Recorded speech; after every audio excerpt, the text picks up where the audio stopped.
right.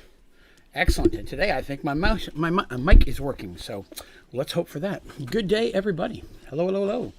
And welcome to another exciting episode of, well, I hope it's exciting. Let me throw that disclaimer in there.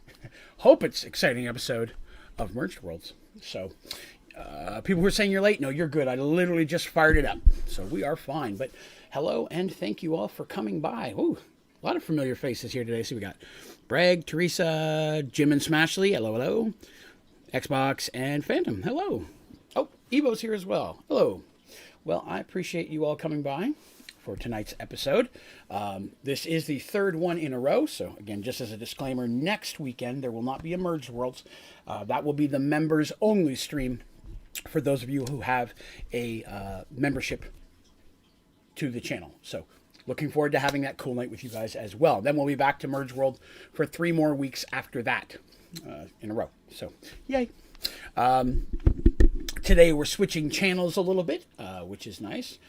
We've been following the adventure of Dandy and Artemis and friends for the last several weeks.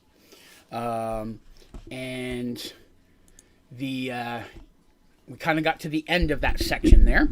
So now we're going to be switching back to Mercy and Darsh. I'm going to kind of recap a little bit what was going on with them since it's been a few weeks since we've seen them. And plus there's some folks here who may not have been here for that part. So there are 4 main characters in Mergedworlds, and 2 of them are Artemis and Dandy, and that's who we've been following for the last little while. The other 2 is a human female warrior named Mercy, who is actually the leader of Serenity. And then there is Darsh Fohammer, who is a Minotaur, ally, also a warrior. And he kind of has ships and stuff, and he lives, has his own islands and things down in the southern seas. So that will be cool. Darshtopia is what I like to call it, became its name. It's not really Darshtopia. It has official names, but I will always call it Darshtopia. So there was a battle at Serenity, a war against the kingdom of Oromon from the west. I always get that mixed up.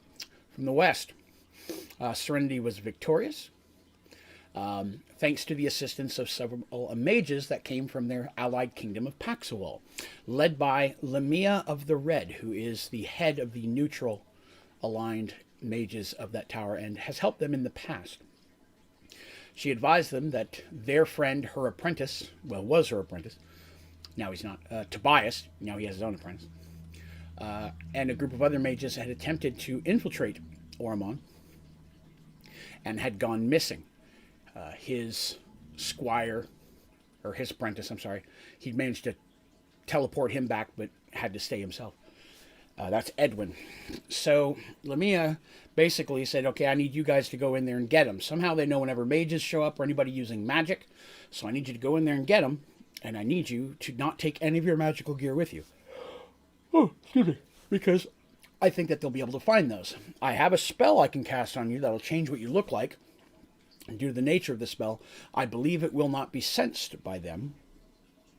You'll be immune to whatever it is they're using to try to, that lets them see when magic's happening. But I can't disguise any of your magical items because they're too powerful to hide. So Mercy and Darsh decided to go in on a kind of solo plan. Due to the urging of Ulrich, Mercy's right-hand man, kind of the leader of her knights, did agree to take Quan, who is kind of the second after Ulrich, who is of the warrior knights of Mercy. He's their spy, infiltrator type kind of guy. That's what he's good at. Almost a rogue himself in abilities. And so all 3 of them were magically transformed into warrior dudes to look like they belonged to the Oromon army and to infiltrate the city. They traveled for a while through the lands of Oromon without any issues. Had a couple adventures of their own in there before they finally made it to the capital city. And once inside, they ended up hiding in the sewers because they were afraid they'd be found out. Because the more people that see them in their magic spell, the better chance someone might see through it. And Quan did some recon because he's the sneaky guy, and found that there was a main temple in the center of the city. And if Tobias was anywhere, he would be hidden in there somewhere. So Darsh and Mercy decide to sneak in as clerics, and they actually mug and kill 2 clerics of Pandora. Pandora is the... Oh my goodness, I'm so sorry. Pandora is the goddess of lies and deception, and the god that is revered by this country, let alone just the priests in this main tower and the emperor. They snuck in hoping to find Tobias, and very soon ran into one of the most powerful clerics there, who, thinking they were just regular clerics, said he needed some assistance to come with him. They did, because what are you going to do, say no to the head cleric? They walk into a room, and there's the emperor, and it turns out the head cleric could see through their disguise perfectly fine and trapped them in there.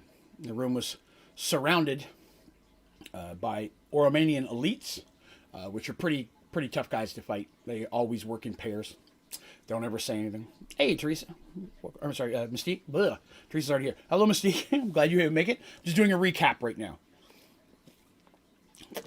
because we're switching back to Darsh and Mercy's story today.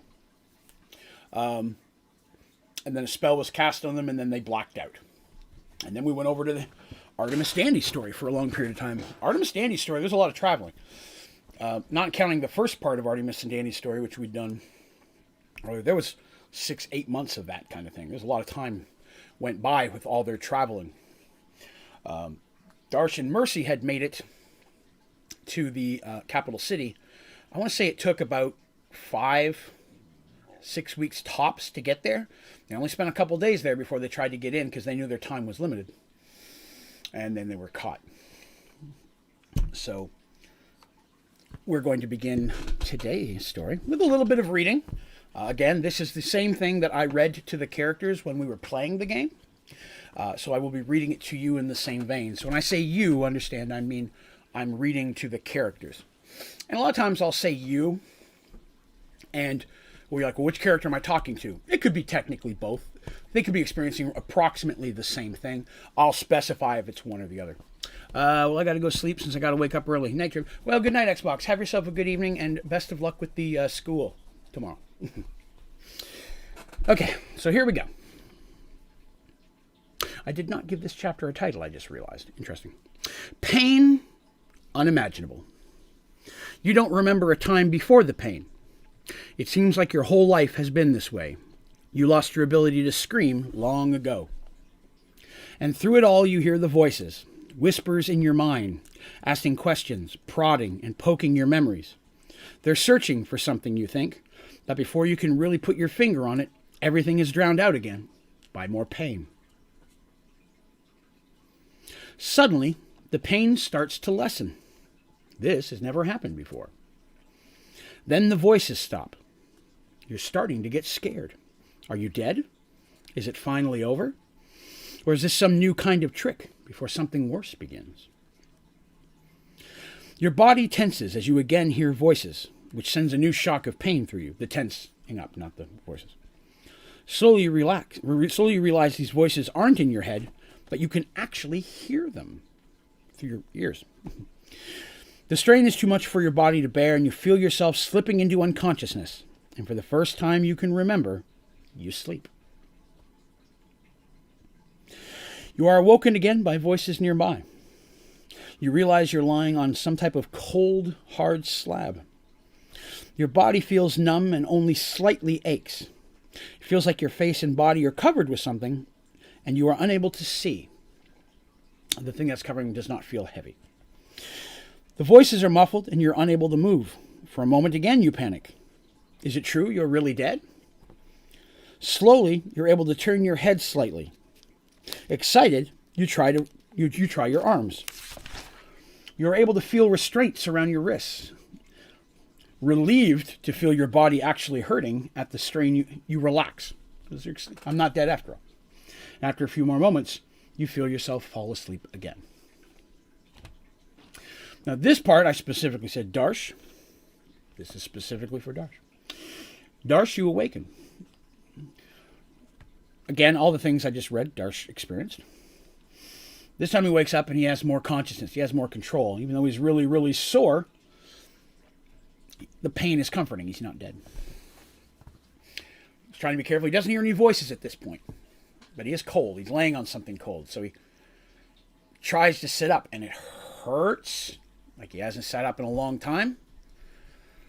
But again, being a warrior in that, takes solace in the pain.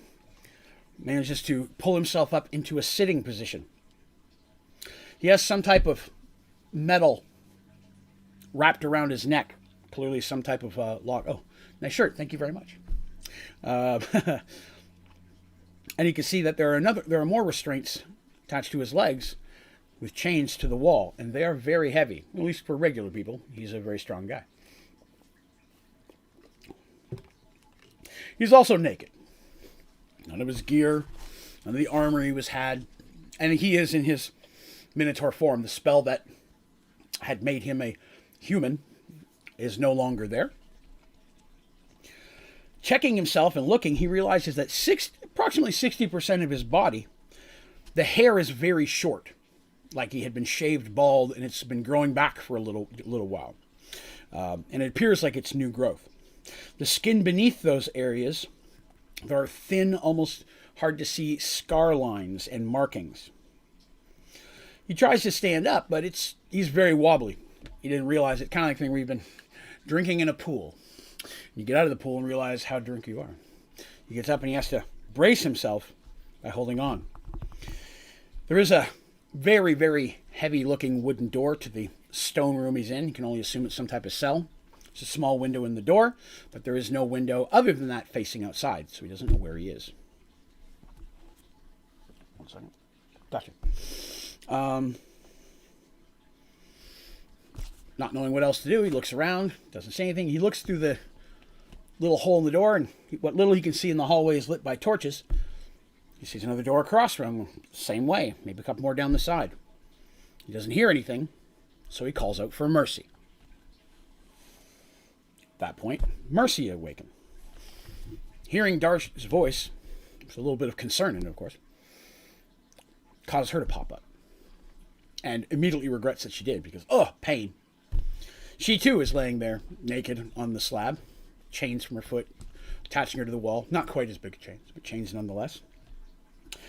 Both her and Darsh, there's like a thin sheet, a very sheer sheet laying on the floor. She's able to pick it up, wrap it around herself a little bit. Darsh probably did the same thing, tied it off like a loincloth or whatever. Same exact situation in there. Don't see anything. She's able to get to the door. Now, Mercy's pretty short. I want to remember that. But she has to kind of step on her tippy toes just to look out. But she can see Darsh through the window across from her. So the two people talk back and forth a little bit. What do you see? What's going on? What do you remember? And they know who they are. They don't have amnesia or anything like that. Nothing crazy. But they don't remember much. Other than the last thing they remember was that room with the Emperor and then everything going black. They have glimpses of, like, there's memories in there. But the more they try to remember what it was, the more feeling of dread hits them. That's like almost makes them not want to try. And they just kind of change the subject because what else are you going to do? But they're kind of just chilling there. And they chat a little bit. They don't remember much. Yes. So after an hour or two, they chat for a little while, and then they take a break and sit down. Thank you, Ben, for the sub. I appreciate that. Thank you for coming by. But yeah, so they sit there and they take a break and rest, looking around. Is there anything they can try to get the chains off? Darsh extra strong tries, but Darsh feels weaker than normal, which still makes him stronger than the average person. But they both feel definitely weak and woozy, but the longer they're up, the better they feel. After a couple of hours, they finally hear footsteps coming down the hallway. Not knowing what else to do, they quickly lie back down on their slabs and cover themselves with a sheet, trying to look like they were sleeping. There's a knock on the door, and they hear a voice say, "Come on now, get up. We know you're not sleeping." Darsh and Mercy are like, it was worth a try. So they both get up. Standing in the middle of the hallway between both rooms is a black-robed cleric of Pandora. And standing with them are 6 of the Oromanian elites. Again, always found in pairs of 2. Very dangerous. The doors are unlocked. And one of the elites in each room throws in like a little bundle of like sack-like clothing. And they're told to dress themselves. That they'll be leaving very shortly. And then they just stand there waiting for him to change. Darcy's like, whatever. And Mercy's the same way. Mercy's not a shy person. She's like, I don't care. Throws her clothes on. And again, it's barely a sack with holes punched in it. Darcy's isn't even that. It's more like just a piece of cloth he can wrap around himself, kind of throw over his shoulder if he wants. There's not a lot of Minotaur-sized clothing in this town. After a little while in their dress, they're told to follow him, but he's warned. He warns them that if they try to do anything funny, even slightly look like they're going to escape or try, the elites have been ordered by the Emperor to just kill them. If you're going to be trouble, we're not going to bother with you. Behave, you get to live to see another day. So they're led out the hallway and up some stairs, and it's a little windy stuff. And they step out a big set of doors into the sunlight, and it's blinding to them. They haven't seen the sun in a while. But they're kind of pushed and prodded, and there's some other guards there around a big wagon, and it's covered, and they're herded up into the wagon. It's closed up behind them, and then very soon they feel the wagon moving. It doesn't go real fast. If they try to look out through the thin cracks of the cloth, they can see that the elites are walking casually beside it. It's not going fast at all.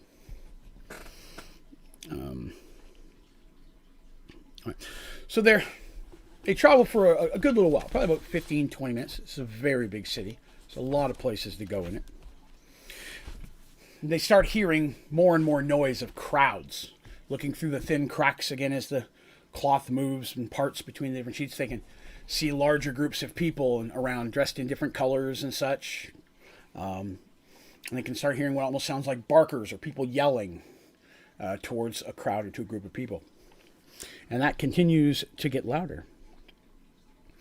Again, finally the wagon stops and they're herded back off. And in the very short distance between the wagon and a large tent that they're put into, they get a quick glance and they can see that there is someone up on a stage in front of the big tent they're going into, talking out to a crowd of what appears to be a bunch of people.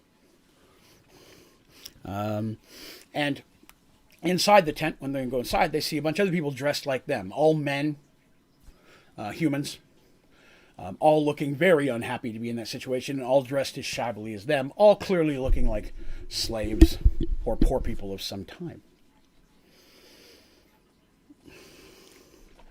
It doesn't take long for them to realize what's happening, as people are being slowly herded out of the room through the big entrance up front, and hear the people yelling, and hear in response to the crowd's yelling numbers that they're clearly at a slave auction. And Darcy and Mercy are not happy about this. Why would they be? Number one, they're very likely about to be separated. Because, that's how life works. And I'm a jerk.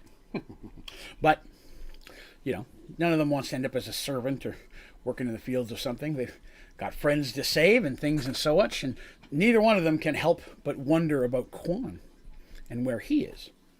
Although they have both purposefully and knowingly not mentioned his name or said anything about him, in case someone's listening and they don't know he's out there. They do not want to give their friend up. As time moves on, more and more people are brought out the tent by the guards, who are well armed, by the way, and look like they know what they're doing. Although they do continuously look at Darsh a little bit nervously. Darsh's a big guy. Until finally they're the last two in there. Grab it here. The guard tells them to stand up and go stand by the entrance where everybody else has been feeding out. And they stand there, and now, being closer to that end of the tent, because they're sitting on the opposite end, they can clearly hear the barker yelling to the crowd. And now, ladies and gentlemen, we have a special treat. Something never before seen on this stage. What could it be, you ask yourselves? Not it, I tell you, but they. That's right, ladies and gentlemen, not one, but two surprise auctions. Two never-before-seen items up for sale. Are you ready? You hear the crowd yelling approvingly. The guard pokes you and says, move it. They walk up the entrance, up a small ramp onto a wooden stage. Close to 300 or 400 people stand before you, staring at you in wonder. Everyone seems to be staring at Darsh, mostly. or staring at Mercy in confusion. So staring at Darsh in wonder, Mercy in confusion. Everyone is whispering, and a buzz comes from the crowd. 2 warriors we have for you today, unlike any who have graced this stage. First, a minotaur from the distant lands of Cronear, savage beasts with the strength of 5 men. Raised as gladiators, they live their lives battling in their arenas, an amazing item indeed. Next, also for the first time, a woman. I know what you're saying. What? A woman on this stage? Hailing from far to the eastern lands of Paxawal comes this warrior queen. Don't let her luscious form deceive you. She's as deadly as any man you've seen, maybe more. Why, it's rumored 3 of the Emperor's finest died at her hands the first day she was taken. Mercy tries to think back to that. She's like, I don't remember that, but it sounds like me. And if that's not enough, she's the Minotaur's ally, fighting by his side. Why, any woman who can stand toe-to-toe with this kind of beast would be quite a spectacle, maybe in the arena. And I'm like, ooh. You can see the look in the eyes of the audience and its hunger, and you've never before felt like such a piece of meat. Let's see here. All right. Now, says the auctioneer, let's start the bidding for the Minotaur at 1,000 gold. And the crowd erupts in bids. It's craziness. People will start yelling out numbers and things are going everywhere. And they've been to auctions before, even with livestock or equipment and things. You know, in Paxawal, there's a marketplace. There's auctions quite regularly, although slavery is not legal there. And as they're watching this, it's literally people start to become fanatical. They notice a couple of things. Number one, there are no women in the audience. Again, if you remember, in this kingdom, women are not treated as equal. They're not treated, they're more of almost owned good, if you will. And that the men are all dressed, regular commons folks, the majority of them. But there are some that are wearing tabards with symbols on them in a specific color. And the colors seem to be standing together. Thinking back, they remember a little bit of what Quan told them when they first came here, that the kingdom, or the empire itself, has its own group of nobles that live in different parts of the cities, and they're normally aligned by a specific color. So there's like Red House, so on and so forth. There's different districts based on that. The district they're in right now is Red District, and that is where all the gambling and the slavery and prostitute, all that type of stuff is handled here. This is the seedy side, that the Red House or Red clan pretty much runs on this side. Most clans have a specific type of business or something they run out of their area, and all work towards the glory, of course, of the empire, and the emperor and the clerics who run the whole thing get their shares of every house by their house's donations and such. So it kind of giving you just an idea of how the politics works here. So there is a ring of nobles, if you will, that are like a council that can help advise the emperor, but the emperor and the church make all decisions. For the empire as a whole. So it starts bidding very, very high. And in fact, it's very quite possible that females have been sold, but not on this stage. This is a stage where you're going to be selling people working in guards, bodyguards, whatever the case may be. Unfortunately, it's the first time they've ever had a female on this stage. But Mercy more than can handle herself, so it makes sense. At one point, the bidding for Darsh has gotten up to 75,000 gold. Now, once it hit 50,000, there were only just a few people calling out numbers. And all of them were people of a specific colored house. The common folks stopped bidding a long time ago. But there's a couple of houses. Red. So even though this is Red District, there's people in that district are their own businesses. There's people. Not everybody's that family, but that's their district, if you will. This type of business is here. It's one of the only businesses that's open to, it's one of the only sections of the city that's allowed to be open 24 hours. So there's that. And so as they're going into that, the numbers getting up there. It got down to the last couple. There's Red House, right? And there's Blue House. And they're both kind of yelling back at each other. Darsh and Mercy are just kind of standing there. They don't have anything else. They have no arms. They have no guards. Everybody's just kind of sitting there, kind of hanging out. But, things of that nature. And finally, a voice from out of nowhere pops out and said, "I will bid 300,000 gold for the pair," yells a voice from the back of the crowd. Everybody goes silent. Super quiet. Even the auctioneer, whose mouth has literally dropped open. All eyes turn to the man and see that he's a young man, probably in his mid to late 20s.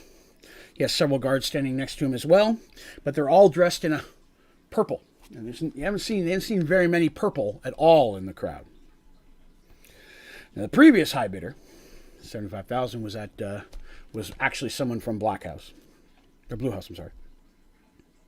You can see that person is seething in rage. We, shudders the auctioneer, we have a bid of 300,000 gold for the pair. Is there anyone else who'd like to outbid that? And the crowd murmurs, but no hands raised. Because, let's see here. Going once, going twice, and sold to Lord Valerian.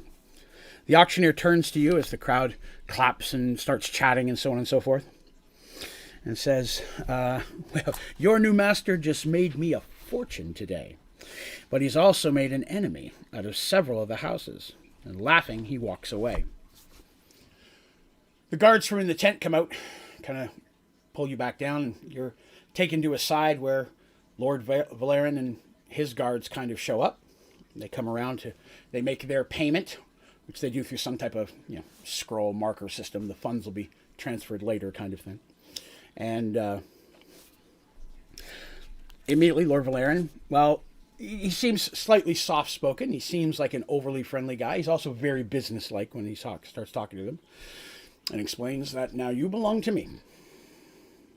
I purchased you fairly, and you are my property.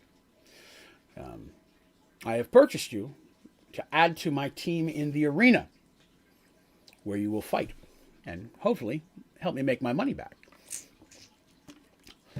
I don't have many fighters, but I felt it was time to add maybe a little something that would get me a little more sport. Let me explain how this works. I will have you taken to the arena. You will be housed in my area, and while you are there, you will fight. You will do as you are told, and you'll behave. Any attempt to escape, break any of the rules, you'll be punished or killed. The rules are quite strict. These are the rules of the arena, not just mine. So you'll adhere to them if you hope to live another day. But fight well. Do as you are told, and you'll have an easy, well-rewarded life in the arena. Because with victory comes spoils. Valerian then leaves, and several of his guards kind of take over. You're still chained up, and the characters are. And they're still, again, kind of weak from, they don't know how long they were out or what was going on. Could have been a day, could have been a week, could have been a month. But they were out for a while, and they're weak. Even their muscles have slightly shrunk a little bit. You know what I mean? They're normally in pretty good shape, which has them worried. The guards, again, wheel them up onto a different wagon this time. The ones from Violet House, and then they're wheeled to the arena, which is a little bit of a distance away. It's in one specific section of the city that does not belong to a color. It's purely for the arena. And the arena is constantly in action. They're explained some of this by the people who are escorting them, kind of how it works.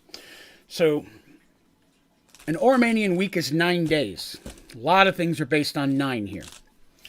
And certain days, the battles are held on certain days of that week. 3rd day, 6th day, and 9th day. It's up to Valerian whether or not they'll fight in those days. He can enter them in. He can pay to have them fight or not fight. But on the 9th day, everyone fights. Because that's their holy day, and that's the biggest night of the week. Valerian, though, does have some say in how you fight, because there can be different types of events and things going on, and he gets to have those. Do the days have names or just numbers? They just have numbers. Literally, they're called 1st day, 5th day. There's probably a name for that. It's not something that I've named, because it's just in this one kingdom. Somebody, I should say, if you're listening to the audio, Elemental Dad had asked, do the days have numbers, names or numbers? So, no, I did not have names for them specifically. I just refer to them as 1 or 3rd, 6th, 5th, 9th day for the purpose of the story. But, you know, I might work something like that out. I did have a regular calendar for the regular characters, but I never made a specific one just for this land. Oh, it's cool. I love hearing your details. Well, I appreciate that. Thank you. All right, so they're taken in where they are introduced to the warden. The warden is the head of the arena. He's what keeps it up and running. It's his job to make sure things are repaired, clean. He has people working for him. All the guards and such work under him. It's like a prison, but it's called that. And then each house has an area, and then there's an area for people who don't belong to a house. So say you're just a low-ranked noble and you're not one of the colored. You have your own fighter. You can pay space to have your fighter be in here. You may only have one fighter, and you want that person to try to make you some money, you know. It's not always people who are purchased. You can fight of your own choice. And those are called freebirds. It's the name for them. Freebirds are a group of people that are people who wish to fight purely to earn wealth. Usually they're going to bet on themselves because it's a huge betting system. And they'll bet on themselves to try to earn wealth or rank or the favor of someone higher, try to get attention. Someone like that, again, you know, who comes in here and does really, really well would probably have an easy time getting a pretty high-paying job as a bodyguard or something of that nature. But if they're really good, competent fighters, they may just pay for themselves to be put in so they can bid on themselves and hopefully win. And some people use it as a way to regain lost honor, but that's a whole nother thing. So they're taken to the violet section, where they're put in. In violet section, there are beds, but there's not rooms specifically. And same with the other areas. Everybody just kind of bunks together. But until this situation, it's always just been guys. So that's not been an issue before. Let me grab this here. And once inside, they meet... Let me grab his name. Hang on. I almost forgot it. 1 second. I made this mistake earlier. I didn't write it down, and I had to dig it back up again. Because I never wrote it down at the beginning. Back then, I had it memorized. 1 second. There it is. Warwick. That's his name. Warwick. Apologize. Warwick lives here as well, but he doesn't live with the fighters. Warwick is the basically trainer hired by Lord Valerian to train his people. Maybe an ex-warrior, whatever the case is. Nobody really knows his story. But he's kind of a grizzled dude, probably in his late 40s or 50s. Pretty good shape himself. He's a human dude. And he's got markings on him of battles he's been in and such. Nobody really asks. It never says that he was a previous fighter, but that's always something that a fighter can shoot for. Get to the point where they can retire and then just take the cushy job of being a trainer and not actually have to fight themselves. So that's, again, something you can do to try to earn your freedom at some point. But you're never truly free. You just hopefully can upgrade to a more cushy position as an owned piece of person.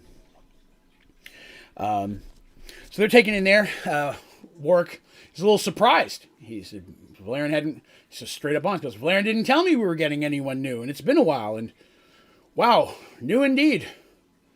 He kind of shakes his head a little bit, especially at Mercy, like, I can't believe, what is up with this? There's never been a woman here before. And then looks at Darsh and's like, now you, we could do something with. You're a big guy.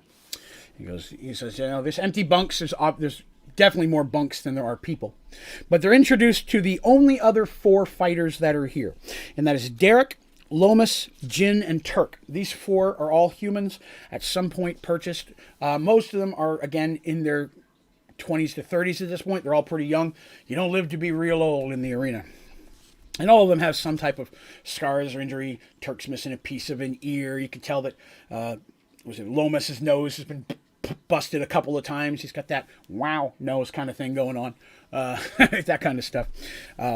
But there's only 4 other gladiators in this area, so there's multiple beds that are open, and Mercy and Darsh, you know, they kind of find a spot in a corner where theirs are next to each other.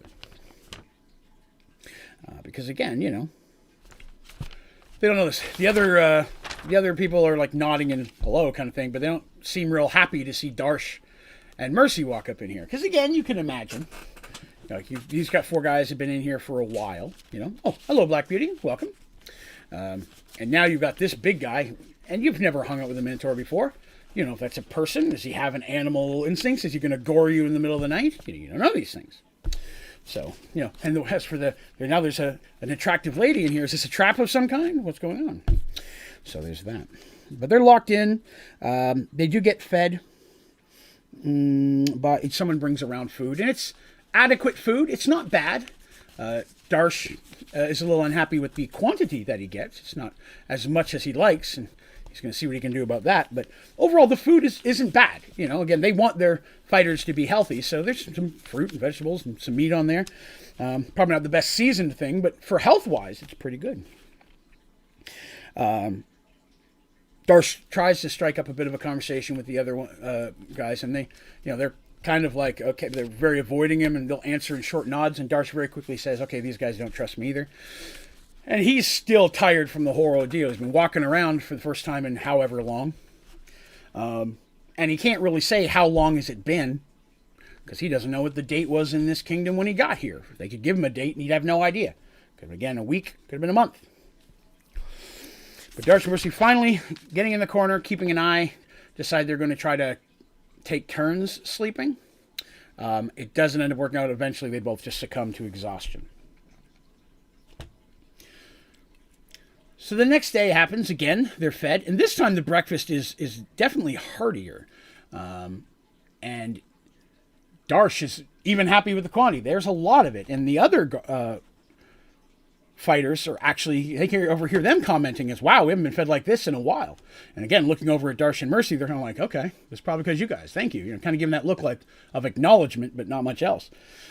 But some new faces in here might have got them some better food. So Darsh and Mercy definitely eat what they can, as much as they can, of course, to try to regain their strengths. But at the same time, acknowledging, because the players are like, should we worry about poison? And I'm like, well, if we're going to kill you, we'd have just killed you, you know.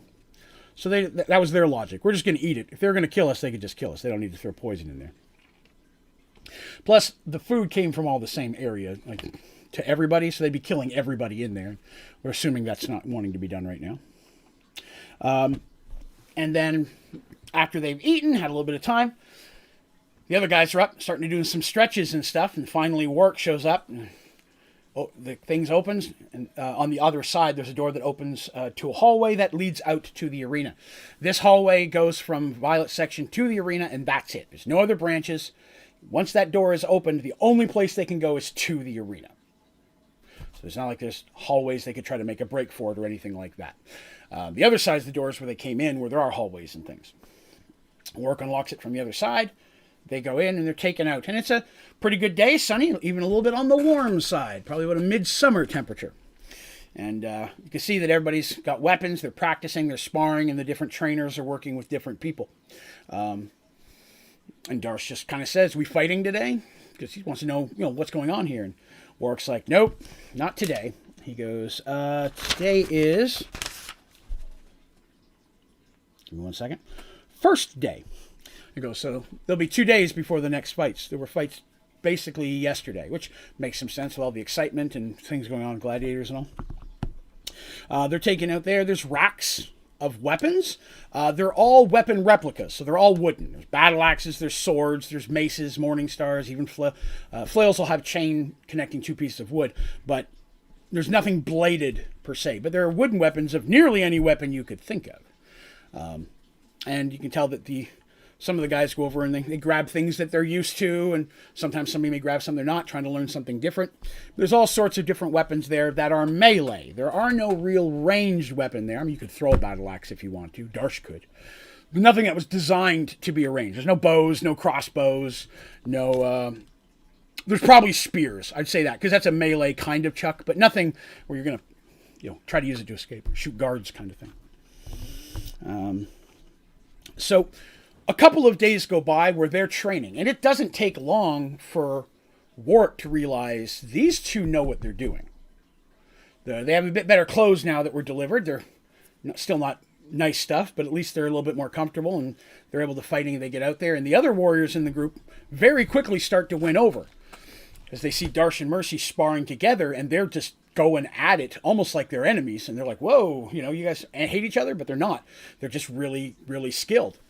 And so then Warwick starts putting them against each other.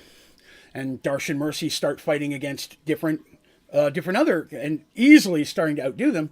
But then they'll stop and be like, no. Before you do that, and just start correcting what they're doing. And at first the guys are like, who are you to tell? And then they start realizing, well, this is really good. Over the first couple of days, Warwick is very pleased to see how good they are, because it'll even come out from the guards. We don't win a lot, or from the other warriors. We don't win. We do our own, but Warwick trains the best can. But none of us are super warriors here. But Warwick is like, seeing dollar signs. He's like, I may be doing some bids myself come the next one. Now they're told over that couple of days that on third day they will not be fighting. Valerian has sent a message saying that he is not entering him in third day at this point. He still wants them to regain their strength and to practice a bit more. But they should prepare to fight on sixth day. Let me see, to that. Now, while they're each day as they're sparring, there are people up in the audience who are watching and such. Some may pay a ticket to come in and just watch the fighters practice, and some people are there for a business point of view. They're looking for new people that are brought in. How good are they? Is this someone who could be someone to bid on? And Warwick even mentions there's more people sitting in Violet section than normal, and they can see a lot of people up there that aren't dressed in Violet that are definitely paying close attention to Darsh and Mercy, because they've obviously, word's gotten around that there's a Minotaur and a lady in here for the first time, and that could throw off a lot of things. So they practice all the way up. The third day they get to watch, and the fights are pretty much what you'd expect. The crowd is about average size. I'd say it's about a third full. Third day and sixth day don't usually have a packed house. Ninth day they do, because that's always a holiday. Third and sixth day, people still got to work. And so if there's people up in the crowds, Warwick may comment there's a little bit more in their section than normal, and they seem very unhappy that Darsh and Mercy are not fighting. But Darsh and Mercy are sitting there watching the other fighters and even throwing some pointers at them occasionally. And the four guys fight. Two of them win, two of them lose. None of them were seriously injured. One got maybe like a busted finger or something like that. Bloody nose, but nothing horrendous. There were no to the death fights or anything. They're using the same type of wooden weapons, and people make some coin, and overall sitting there for several hours watching it all. Darsh and Mercy can see some of the people that are pretty talented as well. There's some skilled people out there, and that's things that they're taking a close look at. But while they're doing that, they're also checking out the arena. How many exits? How many fighters are here? How many guards can we see? Where is who and who is where? We need to, because from day one, without saying it, they both know we've got to find a way to get out of here. They're not idiots. They've got to do what they're doing right now, but they're looking for their opportunity. So we get the sixth day. They train for several more days. It's going well. Sixth day comes on, and they're told that today you will be fighting. Looks like Valerian showed up himself and comes down to talk to the fighters. Which the fighters are like, he doesn't come down here often either. But he's like, hey, I've heard good things from you, Darsh and Mercy. I've heard good, because he knows their names. I'm assuming he found out somehow. You're going to put that much money into it. You're going to find out about their history. Heard good things, that you've been doing well, training hard, and not causing any trouble. Excellent. I'm glad that you took my words as what they were, as something positive. You're following along, because again, I see a future for you here. I've got a lot of faith in you guys. I think we're going to make a lot of money, mostly for me. But you'll be treated well if you're successful. He's got a little, he's not, again, not a jerk, but a little bit on the snobby side. You can tell he's got a little that rich air of, yes, and you'll work for me kind of thing. Let me grab it here. So, in this situation, he's arrived, and but when he has arrived, he does have some packages that are given to everybody. When they open them up, they're actually good, relatively good clothing. Not like armor per se, but some leather clothing such that would actually give a little bit of protection. Little bit. And it's not like big old shirts and stuff, but it's mostly just like belts and pants and maybe some better shoes. Okay? But nothing real fancy. But the things they get do have little symbols on them that show Violet House, because they always do. But it's a bit of shoes, better belts, that kind of stuff. The shirts and stuff are still kind of raggedy. No hats. Nobody wears hats in the arena. I'm just saying. It's not a hat place. Take your hat off before you come inside. That's rude. Let's see here. So as they're sitting there kind of hanging out, Derek, which is one of the things, actually starts kind of giving, they're led out and they're kind of sit down, and everybody, now there's a bigger crowd for sure. 6 days a little bit better. Word's gotten around that they're going to fight. There's a few more people here than normal. And Derek, one of the other guys, is talking to them. He's actually striking up a conversation, kind of explaining what's going on. He's like that the way it's going to work today, because there's different events and different types of combat, different things that can happen on different days, and it's usually chosen by the warden. He'll set that up ahead of time and okay, here's what's going to go out, and then he says that out a couple days ahead of time, gets people to go in and make their bets and so on and so forth. It won't be real ahead of time because he doesn't want people specifically training for that, but something like that. Valerian is up in his booth, which is behind them. And when they look up there, he kind of smiles down, gives them a little thumbs up, like, make me some money. But Derek explains that today will be group battles. So what's going to happen is there's going to be a group of 6 people, because normally there are 5 houses, not counting the temple, which a lot of times they have their own fighters. A lot of times they don't fight except for on 9th day. Right? They're some of the better ones. You can imagine the Emperor's fighters himself. They live very cushy. Which is kind of odd to Darsh and Mercy that they weren't taken to those, because clearly they're a little bit more trained than some of the people around them, but they weren't put in with the rest of the temple's fighters. They were sold, which is something that they chatted about and made it a point of notice. Black Beauty, I'm Arabic and I can't understand anything. Oh, I'm so sorry. I'm very sorry about that, but I do appreciate that you came by, that you're hanging out with us and trying.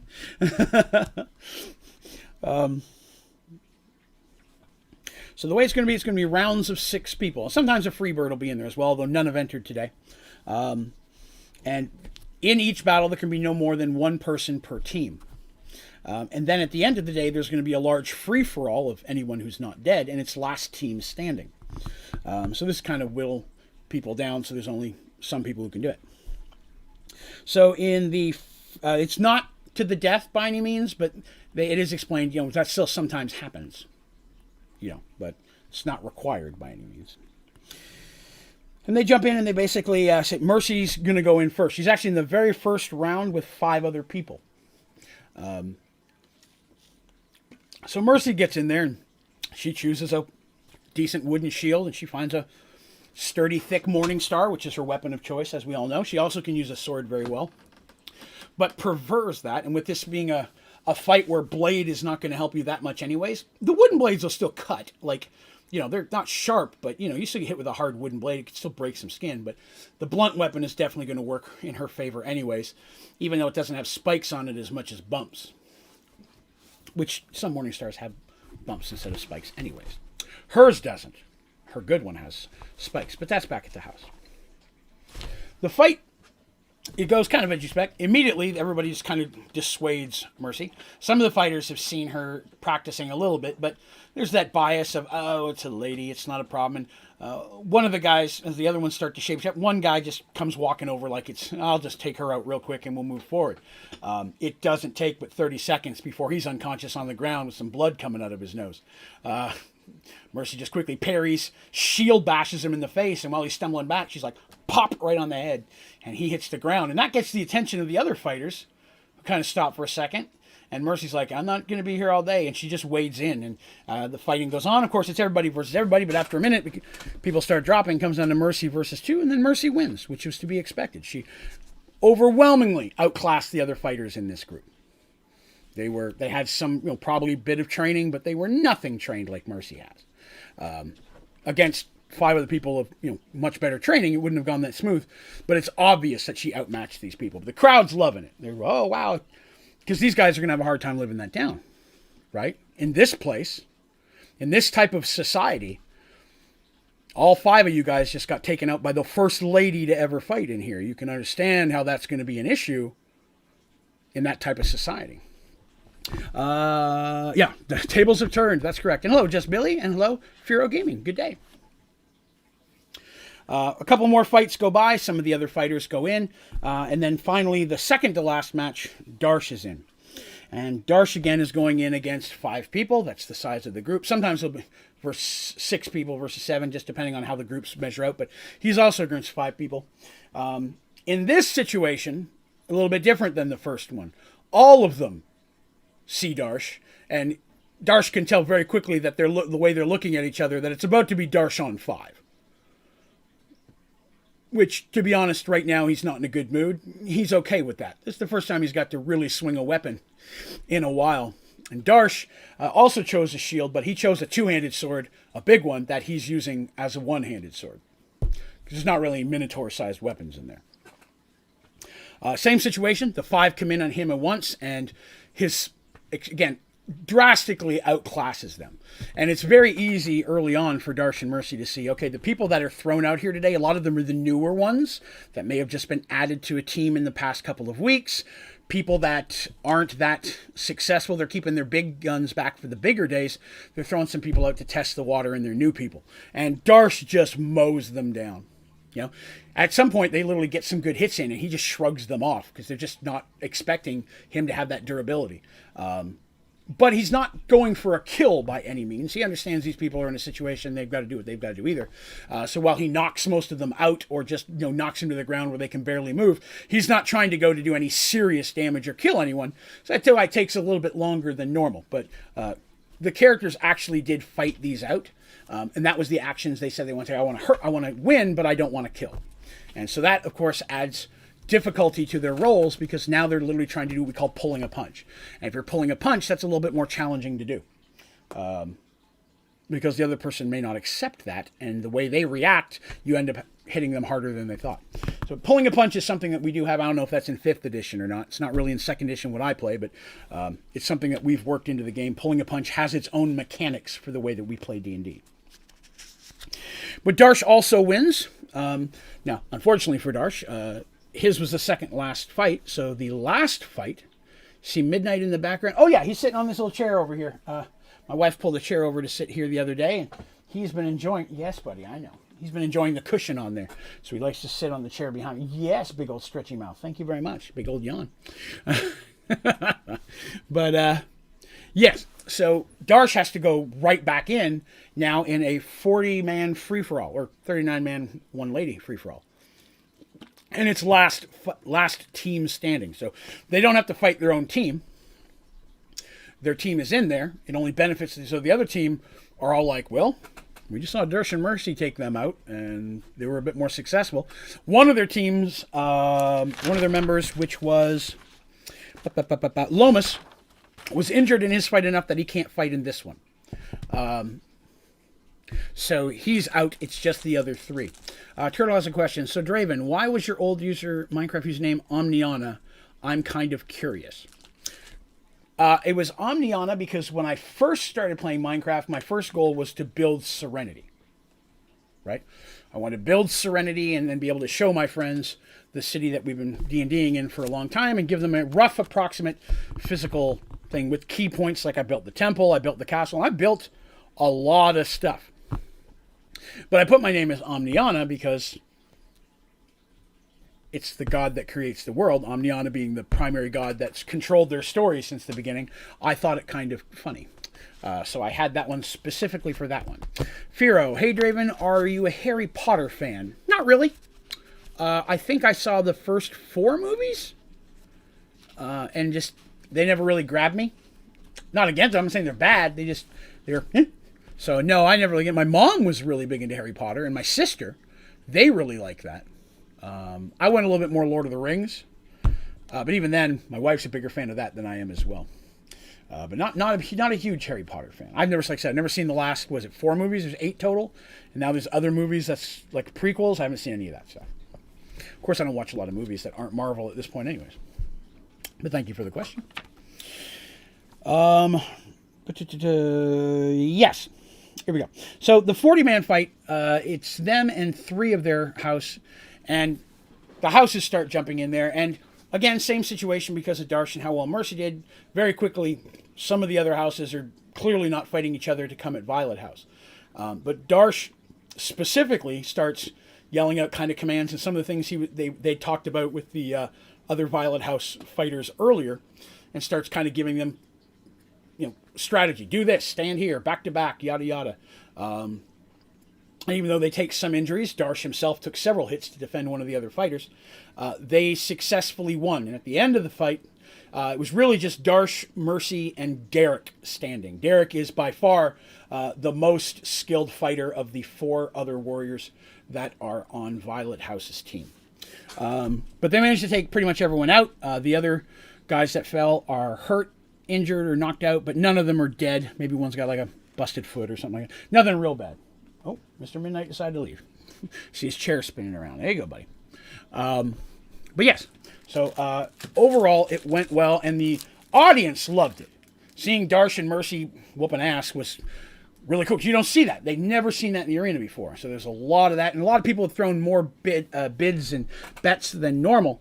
So there was quite a bit of that as well. Some people made some serious bank today, and some people lost some serious bank. That's how the game's played, right? That's going to be some people who aren't big fans of Darsh and Mercy because of that. Maybe they were betting on their favorite house and things of that nature, because that can happen. People they're of a specific house, or maybe they're just big fans of that house, so they bid on that one specifically, because that one always wins, and today they did not.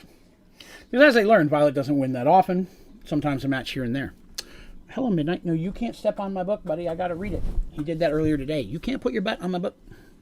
I got to read it. You stay right over here. Sit on your side. So yes. So it goes well. Everything is pretty groovy. And they go back to their cells when it's done. It takes several hours for all this to go through. There's spaces in between where people are taken off. There are some clerics there that will look at the seriously injured. In one of the fights, one guy was wheeled out. Not dead, but doesn't look very promising. Wasn't one of their guys, though. It was one of the other teams. It wasn't in a fight that Darsh and Mercy were in. Excellent. So once they get back into their rooms, they're soon visited by Lord Valerian, who is just big smiles on his face. And Derek had already said this is the first time Violet has won a group fight like this in years. Because again, most of the other groups have much more people, at least 10 to 15 people in their shed, if you will. And they've had there was 5 or 6 of them. Sometimes they die, sometimes they not. There's only been 4 of them for a while. And they very rarely see Valerian. They've seen more Valerian since Darsh and Mercy showed up than they've seen him in the last year or so. Though they have mentioned that he always makes sure they have food, blankets when it's cold, that kind of stuff. They're never treated poorly. But, they're there. Can you ever be treated well when you're owned? I don't think it's possible. But yes, that went well. Now, Valerian, very happy, excited. He goes, I was right. You were an investment. And while I'm still in the hole, I made a lot of money on you guys today. I felt I was going to go ahead. I'd heard good things from work. I bet a lot on you. And, ooh, did you guys do well? I have to tell you, much better than even I expected. I got you at a steal. I'm not going to lie. I made some good money. Now, you guys did well. So because of that, I've got a special dinner coming. I'm going to bring some wine in here. This is a celebration. I think this is the beginning of a wonderful partnership of you and me making a whole lot of money off of you. So yes, foods and drinks, all of this will be coming. But yes. So there's that. And what else? So there's so on and so forth. Later that night, meal arrives, hot meal, and everyone's jovial. At this point, everybody's back up and conscious, even though some people got some bandages and such. Dude got a busted finger. But the wine, the wine, this is the first time we've had wine in a year. Last time, it's a holiday way back where everybody gets wine. But yes, he goes, we haven't had wine in a year. This is phenomenal. And at this point, everybody's accepted Darsh and Mercy. They're like, not only did you win, you helped us win, you helped us survive in a big fight, and on top of all that, man, we are getting better rewarded since you walked in the door than we ever have. Do you mean apple juice? Nope, not for these guys. So yeah, Darsh and Mercy at this point are well regarded by the other members of Violet House. On the other hand, the other houses not so happy with them, because now the other houses are like, okay, well, this is something then we're going to have to put stronger people against them, which is risking some of our better fighters against some trained people. So there's a lot of strategy involved in there. The next day, which is 7th day, they wake up and they go out and they're practicing, which is nice. They go and do their thing, so on and so forth. When they return, Mercy's pleasantly surprised that someone has been in there and hung some type of cloth or curtain-like thing around her bed to give her some privacy. Warwick looks at it, shakes his head, he goes, Valerian sent it. I do what I'm told. So she has her own little private space in the corner now. Darcy's bed's next to hers. The guys all see each other. But she has her own little private space now. Valerian has provided her. Again, to the victor go the spoils. So, again, that day's pretty good. Everything's going fine. Now, at this point, they're told that Valerian has given the okay for them to go to the common area. There is a common area where fighters can hang out through the day, chat, different fights. It's one of those things where, imagine like a prison common area where people can go and hang out. Much like a prison area, sometimes a fight breaks out. But fighters know that if a fight breaks out here, it comes down as a punishment on their owner.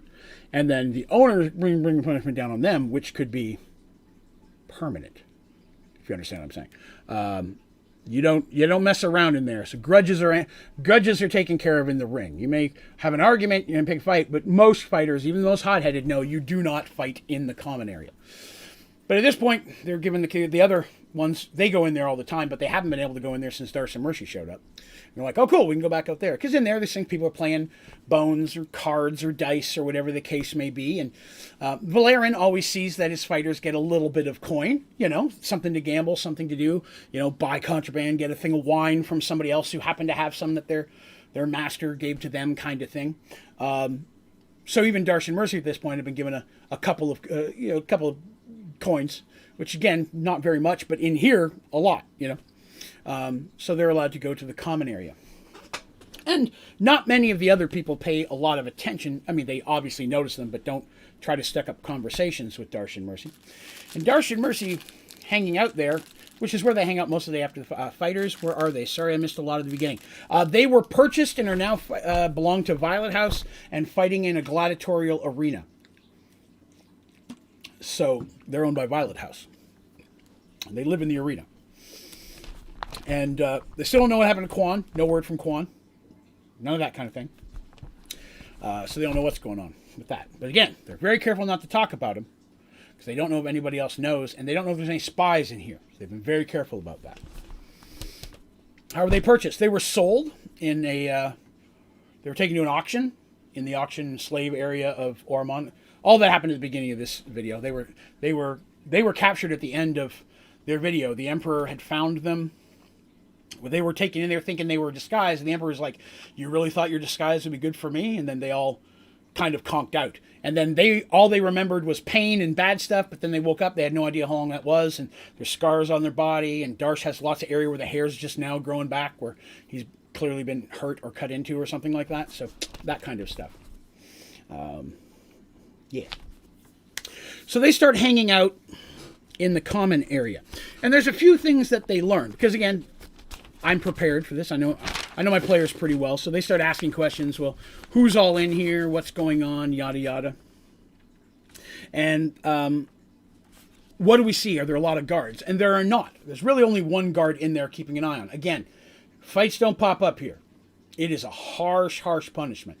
So there's really just one guard who walks around and keeps an eye on it. And his name is Willem, and he's kind of quiet. He's a little bigger guy, but he kind of looks like like he's just not super smart.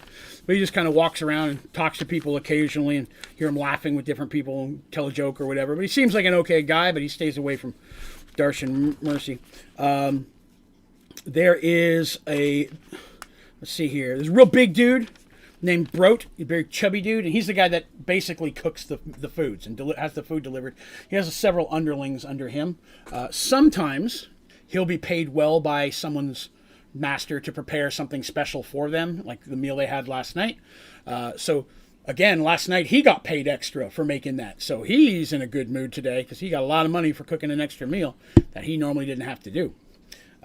Because part of the money to pay for that also goes to the arena. So when Valerian says, hey, I'm paying you 50 coins to make a big meal for my whole team, he gets half of that in the arena. He's still getting extra money for that. Well, he would only get in the arena's like, we're okay with that because we get a share.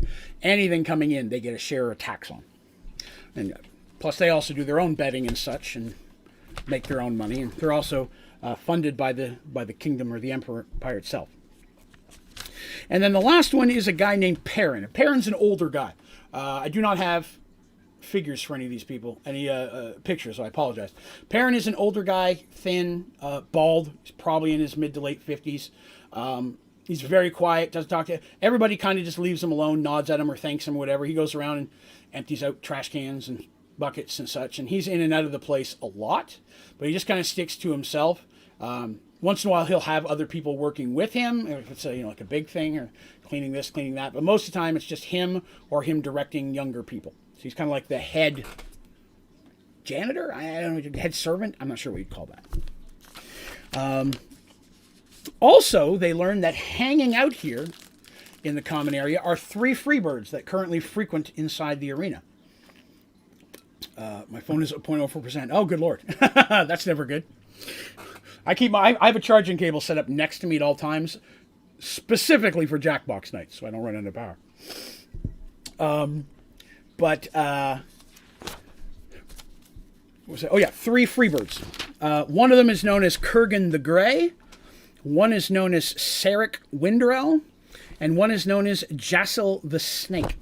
Because they give themselves these names, because they want to sound cool in the arena. And they're the type of people that go in there and you could tell that they know what they're doing. They've got when they're moving, the backs to the wall, keeping out. Darshan Mercy is like, okay, these people clearly have some experience if they're throwing themselves in here. And they have the freedom to go and come as they want.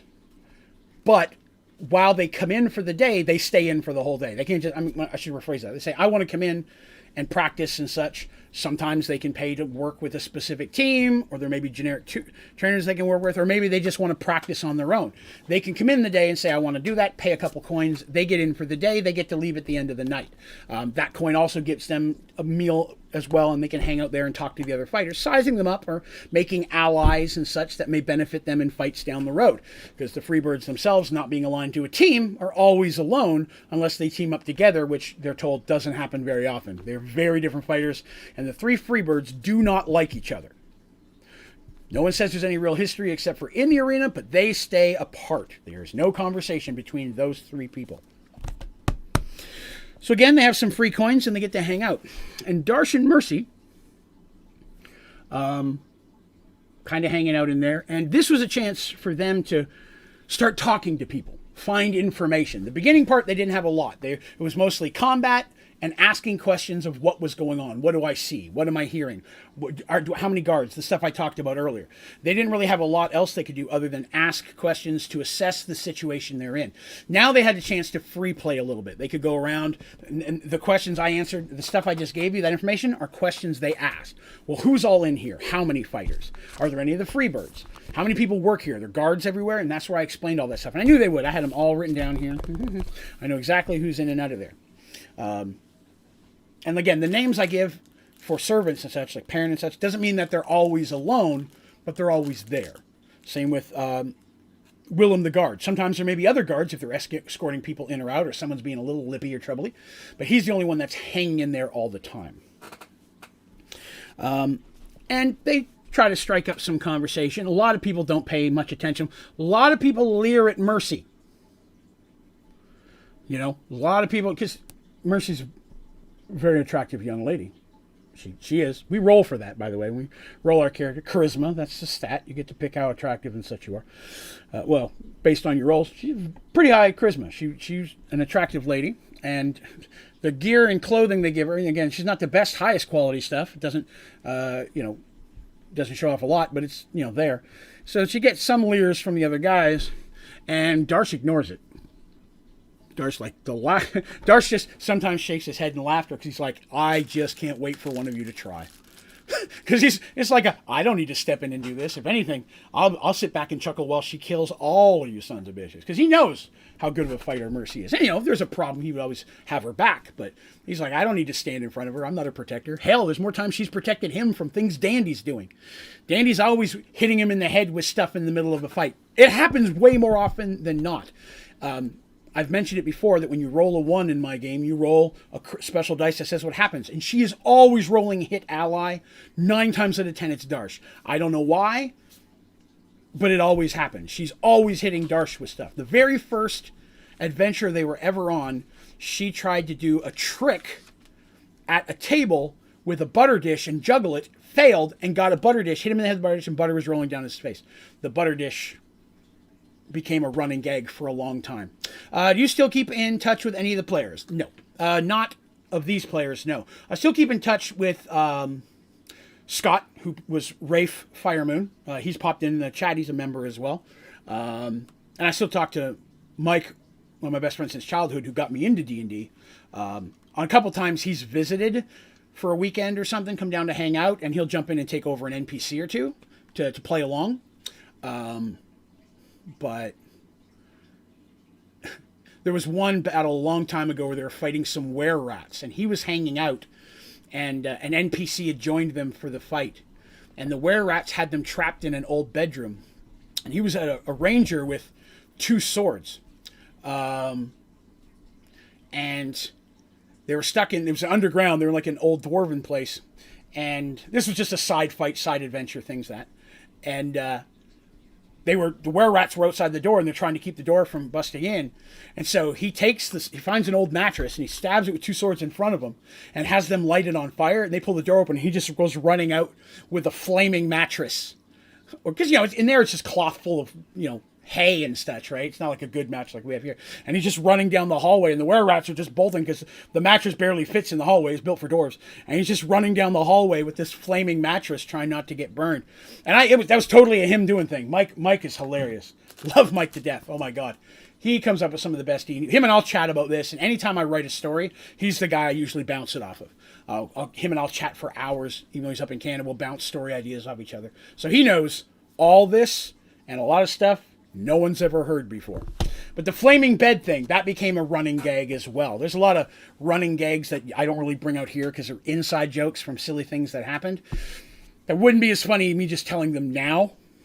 But there were a few of them. I'll point them out from time to time. The flaming bed was a good one because that was just all him. He's such a creative dude. Love Mike to death. So they start chatting anyways. They're getting in there and they're chatting with people and such. And overall, people are okay. Some of the people they fought, some of the houses they defeated don't really want to talk to them. But and even some of House Violet are like, people aren't being as nice to us as normal either. But they do have a couple of people that come up and talk, especially people they didn't fight against. Hey, we saw you fight. You did pretty good. At one point or another, all 3 of the Freebirds have a conversation. Darsh and Mercy instigate it each time. Sometimes they split up. Darsh will go talk to one, Mercy will talk to another. That was their choice. Is how you guys are going to do this. And they said, okay, I'm going to go do this, and we're going to do this together, or I'm going to do this, and she's going to do that, or I'm going to do that, and he's going to do that. And they worked that out. So I'm going to apologize a little bit. I don't remember which one talked to which person, because I didn't write that down. But it doesn't matter for the story in general. I can just tell you what was learned. This is what they learned talking to different fighters who would talk to them.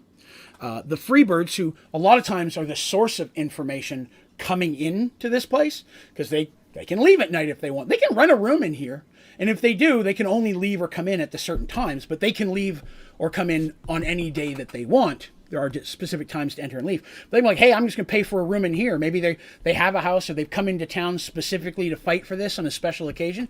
Not one of these 3, but somebody else. They're like, I'm going to pay for a room, stay in here for a couple of days, do my fights, go back home. Bragg says, when will be the next stream? The next stream is going to be Minecraft, and that will be tomorrow night at 6 p.m. Eastern. Starting this week, I'm going to start streaming an hour early. I'm still going to stream to the same time. I'm just going to make my streams an hour longer. So instead of 3.5 hours, I'll be streaming 4.5 hours starting tomorrow. Now, I do go back to work after being off for 3.5 months for medical stuff. I go back to work Tuesday. So I do not think I'll be streaming Tuesday or Wednesday.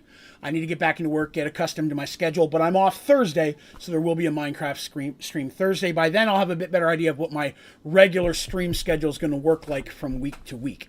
But right now, tomorrow for sure, Thursday for sure, 99% not Tuesday and Wednesday. But hopefully, once I get back into the groove of it, I'm going to try to stream for an hour or two, even on work nights. It'll just be later in the night when I get off work. Because I can't remember what time I get off work. It's like 8:30 or 9:30 or 8 or 9. I can't remember. It's been so long. But tomorrow will be the next one. I thank you for asking. So some of the information that they learned from talking to different people. And again, who you talk to gives you different information. Not everybody passes the same thing, right? But they did learn that some people are saying that the war is not going as well as being advertised. You know, the emperor and the church and the thing like, yes, we're winning, we're defeating them back, and so on and so forth. In fact, when asked about Serenity, there's no news of any type of loss or even that an army was sent in a direction of that nature. So anything that's considered loss in the actual realism of how the battle is going, not quite as well as they're making it seem. Another thing that popped up is that Darsh and Mercy are very popular with the common folks, the ones that aren't affiliated. Underdog kind of stuff. You know, they like to see that. Even though some people lost their favorites lose, a lot of people just like the spectacle of it. So Darsh and Mercy has gained a little bit of following already with the common folk.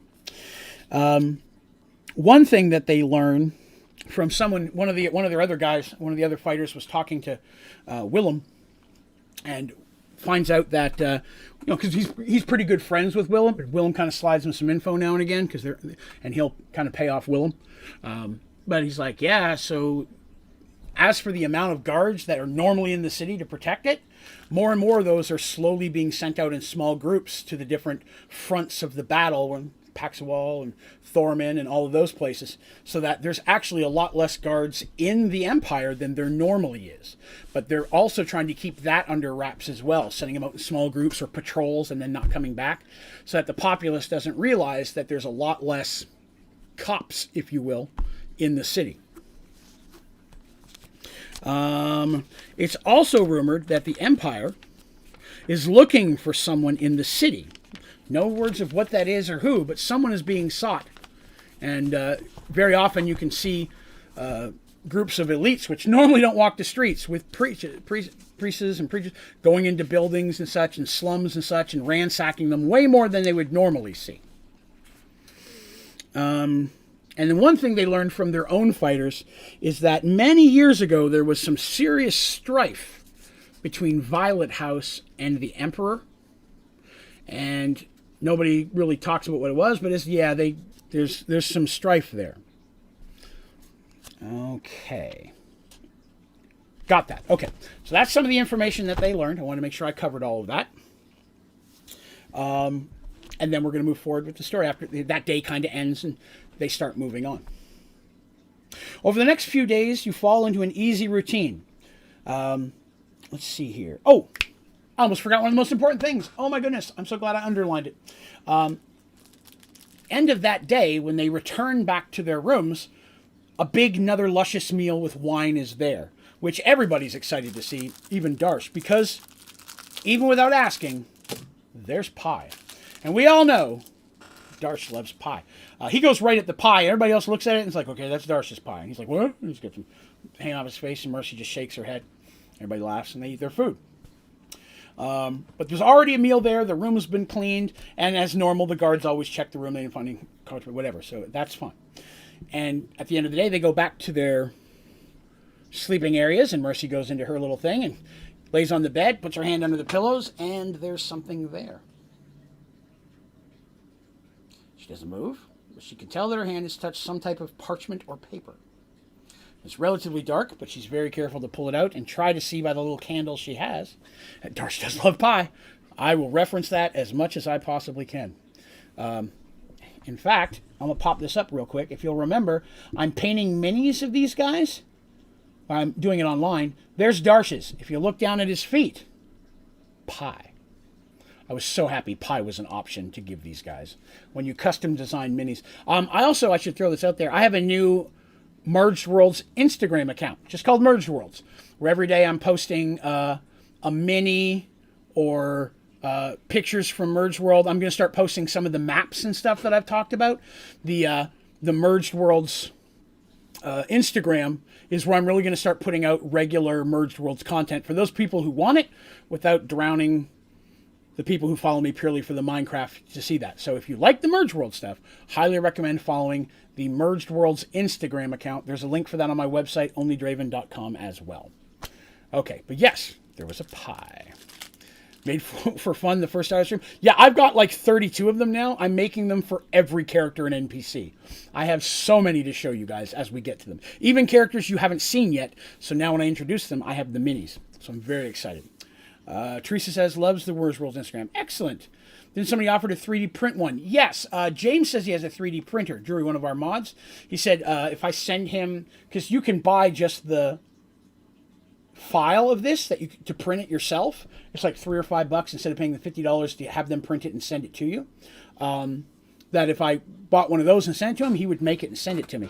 To be honest with you, I've been thinking about getting not right away, I'm poor, but down the road, about getting a 3D printer myself, specifically to be able to make some of the minis. I suck at painting them, so they probably won't get painted. But it'd still be cool to have them, you know? Oh yeah, Midnight's right here. He's saying hello again. Hi, Midnight. Somebody said hello. Turtle did. Yes, I got your belly. I know. Okay. So there's the parchment. Looking at it in the candlelight, there's a message on it, and it says, let me grab it again. Oh, hello, buddy. I'm sorry, I bumped your nose. Hang on, let me grab the actual note here, because I didn't have the actual note written. I just had it in bullet point. It says, here it is. We see you. We are watching. Just get the bullet points. This is how it's listed. We see you. We are watching. Escape is a possibility. And that's it. Nothing else. No signature. Nothing else at all. Everybody's saying hi to you, Mr. Midnight. You better say hi back, you chubby boy. But that's all that it sees. Now, Mercy, of course, gets Darcy's attention. Everybody's getting ready to sleep or somebody's playing cards or whatever. Kind of passes it to him. He looks at it and nods and then eats it. So that's not the thing you leave lying around. And Darcy don't care. He'll eat anything. Some type of papyrus, some thin paper, written in a very faint ink.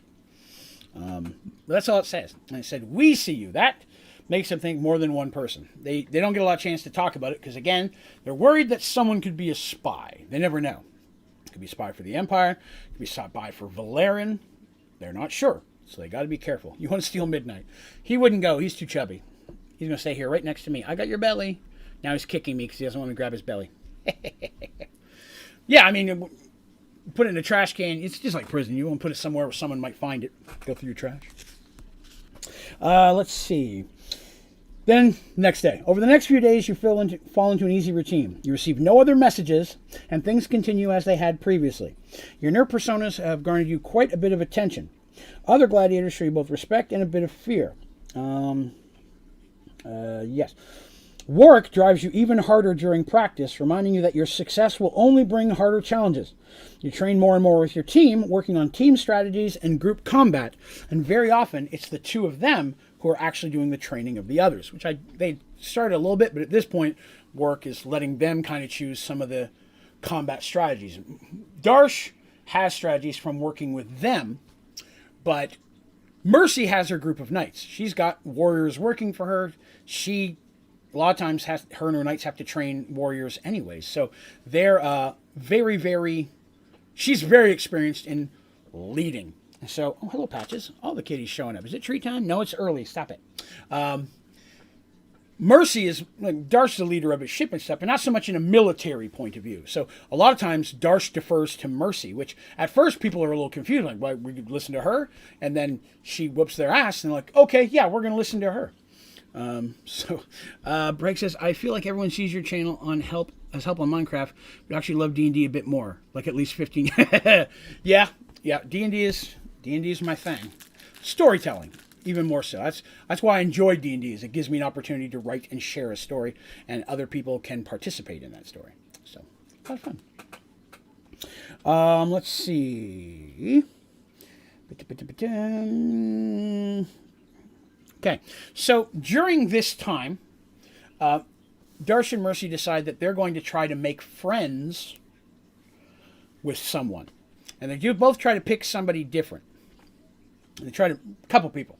So Darsh decides that he's going to try to make friends with one of the Freebirds, Kurgan the Grey, who was the most amicable to him the first time they had conversation with the three of them.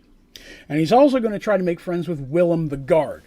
You know, slide a coin here and there, be friendly, share some of the wine he's got left over from Valerian. You know, just be friendly about it. Mercy decides she's going to try to be friends with Sarek Windrel, who's another one, and one that wasn't leering at her in specific. Talking to them, that was something that came up. She asked, is anybody leering at me inappropriately? I'm like, yeah, this one is, this one isn't. This. So that one actually talked to her like a fighter. And so she decided she wanted to be friends with him, and then also try to make friends with Broat the Cook, because Broat has the most in and out of the whole place. Because Broat has a house. He doesn't live in the arena per se. He can if he wants to, but he doesn't. He's actually relatively successful, and sometimes he's not there cooking, he has people working for him, but I've talked about that. But Perrin, they learn, is also a slave, but owned by the arena itself. He doesn't fight. He's an old guy. He just cleans up and such. So he can't leave the place. So they're like, okay, well, we're not going to get much out of him. So like, we'll go to the people that can leave the most. Willem the Guard, Broat the Cook, and then two of the three. Jassel the Snake was rude to them very much. I remember that when he didn't want to talk to them much, and he was a bit of a prick to them when they did start trying to question him. So Draven, when will you start the secondary D&D series, the Behind the Dice one? I really want to learn more about how D&D works. I'm planning on starting that in January. I was going to do it a little bit later in the spring, but I'm going to pop it right up in January. I'm just trying to get back to work and get my schedule under wraps to find out exactly where I can fit it in there. Because again, I don't want to take away something you guys already are watching and enjoying. I've got to fit it in as another stream. And so I've also had people ask, am I going to do that as a live thing where people can ask questions, or am I going to pre-record it? Originally, I was going to just do it live, but I thought we're going to talk about that in the Discord channel as well, see how you guys would prefer if I just like do a video of it, or if you'd rather have it be a stream. So I'm going to try to do the stuff people want to see the most. But yes, I should have it here around at the latest with the first week of January. I may be able to put it out before Christmas. I just have to figure out exactly what my schedule is going to be so I can get it put in there. But I'd rather do it live. You know what I mean? Will they be podcasts like pre-recorded, or will they be live? Oh, I'd like to do them live, but I'll probably, just like these, they'll be live and then they'll be up for people who want to watch them later. And they're not going to be anywhere as long. They're going to be like a 30-minute or hour-long thing. They're going to be shorter for sure, because there's a little bit less of that to put out there. It's just not actually a story. It's kind of mechanics. And hello, Terry. I see you as well. Hello. Live stream? Okay. Well, live stream is what I figured most people would want, so you can actually ask live questions. But like everything else, it'll be up on the channel for watching afterwards. All right. Let's see. Vote live. All right. Everybody likes live. That works for me. So they're strike up conversation, friendship, trying to figure out what's going on, and seeing what's happening there. And the first success they have in that over several days is from Willem the Guard, surprisingly. Is the one they least thought it would be.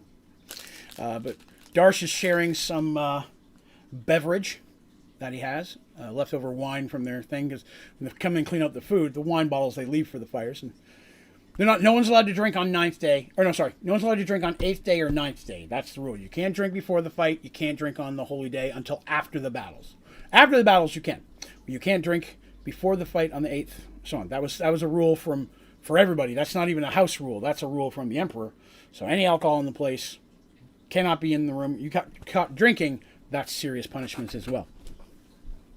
But it's Willem that, while striking up a conversation, they're just chatting, and they've been chatting for several days. And Willem, like I said, is a big dude. Darsh is still way bigger, but Darsh is bigger than everybody.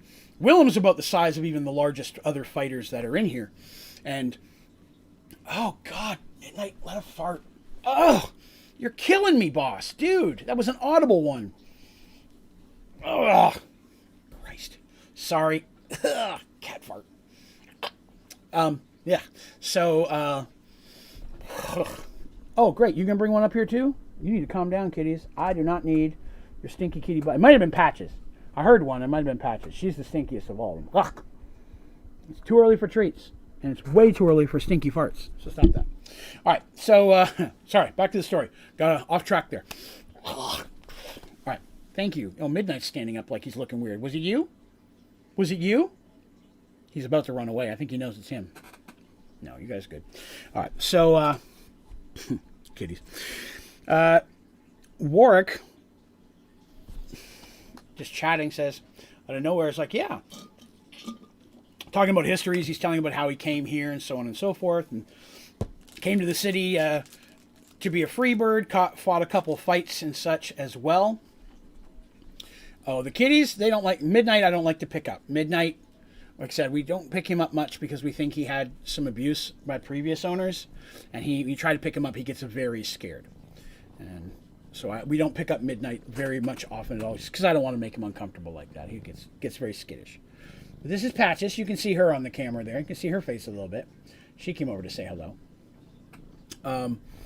But yes, so, and in the middle of that conversation, he goes, blah, blah, blah, blah, this and that, and Darsh is listening, and he's also watching what other people are doing. And then here's this reference, blah, blah, blah, blah, blah, blah, blah, blah, you're being watched. Slid in there, and then he keeps talking, and Darsh catches that and looks at Willem, and then gets back and is looking around the room, and sure enough, there's one specific person that's been watching Darsh for a while. He noticed it as well, and that is Jassel the Snake, which is one of the Freebirds that did not like them, or at least acted like they didn't like him. And then Willem's still chatting, going right into a story. It was slid right in there, and Darsh is laughing back at a funny thing that he says, and they're going back and forth. And Darsh just replying back and chatting and such. We got a message, and then just keeps on talking. I was just sliding it in there very quietly in between the conversation. Willem just keeps going like nothing. He replies again. It's like, you've been noticed. They'll be in touch. And Willem's like, enough with you. I've got to go check on everybody else. And wanders off and things, and takes a swig of Darsh's alcohol and bumbles out. And Darsh is like, aha, I've made contact with someone. Mercy was chatting with some other people, but didn't get anything explicit like that, but Darsh did. And that was after several days of building up a friendship. So we'll remember that they fought back there. Okay, so we're moving forward again, and they've had to battle a couple of times. And then we move on to 6th day, because the last time they fought was 9th day. That's why they had to fight. It's been 6 days since your last battle in the arena. I already read that. Oh, no. I didn't. Okay. Here we go. Since your last battle in the arena, Warwick advised you the night before that you'd be fighting today. Lord Valerian did not visit you this time, as you were told he was busy with other house matters and will be unable to attend today's matches. Warwick is currently checking out your gear and telling you about today's meetings. Or today's battles, not meetings. I don't know if I said meeting. Matches is the word I was looking for. And so in the first match, it's going to be Darsh and Mercy and Derek versus 3 people of Red House. Match 2 will be Darsh versus someone in Green House. 3, Mercy versus someone from Yellow House. And then 4 will be the PCs and... what was the other guy's name? I just haven't listed his numbers here. Bear with me a moment. There we go. So it's going to be... Wait a minute. How did I lose that page? Oh, here it is. Sorry. Lomas and Turk are going to be the other ones, so it's going to be a 4-on-4, that one. They go through. The battles are pretty successful. They win pretty much everything. Now, in this battle... the way I have it mechanically, and this is a little bit of D&D stuff, they have a little bit of time to rest between battles, so they get a chance to get back some of their just resting hit points. Not a lot, because they're being hit with blunt weapons and such, so it's... though this one is Patches. Patches is the one that... you can see her little head right here on the corner of the screen. Well, you kind of can. There she is. But because these aren't like bladed and such, is the concept here. Now, today, in these battles, all battles are fought with real weapons. They say this happens occasionally when they pull things out. Valerian did pay to have you put into those, so he's aware of that, and he was perfectly fine, because that's more money if you survive a real fight. And the crowd likes that because there's more blood and there's more violence. They like that stuff. As in many societies where the leaders are corrupt, things like arenas and gladiator fights is a way to sate the populace, to keep them happy so they don't revolt or cause problems anywhere else. Midnight is now giving Patches a bath. You may see her in the corner there getting licks. I appreciate the teamwork. Thank you, guys. Now, they're also... Yes, I see you. I'm writing. So again, he's not going to be there, but they do also hear that a proclamation is going to be made by the emperor at the end of the fight. It may not be him, it could be one of his representatives, but a proclamation is going to be made. So they go out, they do their fights, they're successful, they win each fight that they're in, they don't take any serious damage, it's pretty fine. It was after that fight, that they receive a message from someone again, Willem, who says that the Emperor will be making some type of announcement about the war on 9th day, it's 7th day, it's the end of 6th day here, and that no one can figure out, no one knows what it's going to be. They haven't been able to figure anything out. So at this point, he's talking a little bit more freely. There's some type of resistance or underground to the Empire, and Willem's a part of it. That's what they find out. On 9th day, of course, everyone must fight. And no one knows what type of fights they're going to be done. They're going to be announced the night before, which is kind of normal, but more common on a holiday. Okay, let's see. There we go. Also, that day, while they're in the crowd and things are going on, twice Mercy sees a face in the crowd for just a moment, and it looks familiar, and then it's gone. Familiar. She can't put a name to the face. Someone she's seen before. Has popped up in the crowd a couple times and then disappeared. Have I had cookies and cream Pop-Tart? I have not, Turtle. I don't think I've tried that one. So I want to point out that while we're going through this stuff, there was a lot of actual role-playing stuff with them talking to the guards and talking to the other fighters, and then the battles were in between, and they had to fight for their lives and such in some of these fights.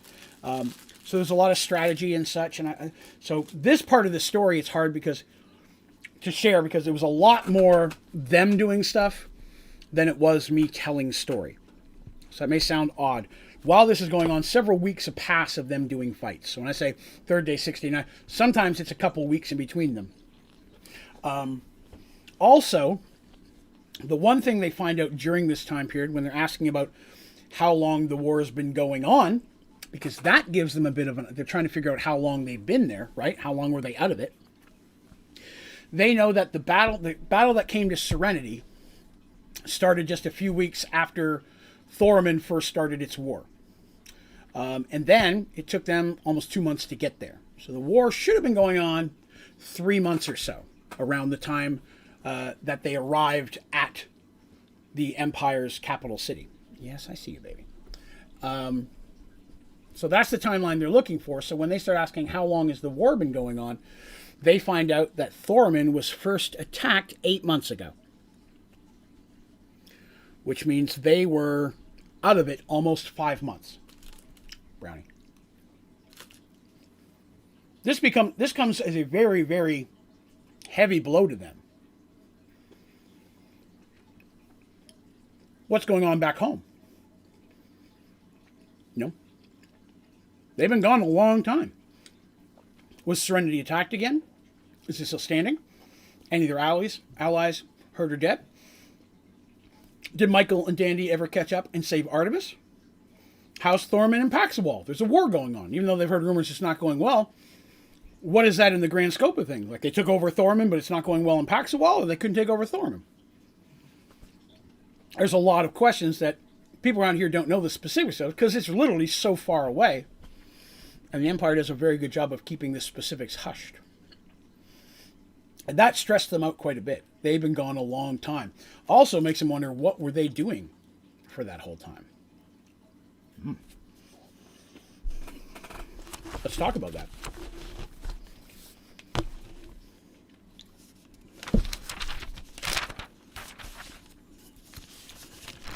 Where was I? Here we go. So that 9th day, it's time for them to go out and fight, right? And they're going out there, and it's time for... Whoa, midnight, buddy. You can't keep doing that. It keeps wanting to sit on my book here. Can't do that. As they're out there and they're being called for their fights. Here we go, 9th day. They're being called to their fights. Before they go out that day, they're told Valerian is not there again. He's there. I phrase that. He's there, but he didn't come down to see them. But he did send something to them. New gear to wear.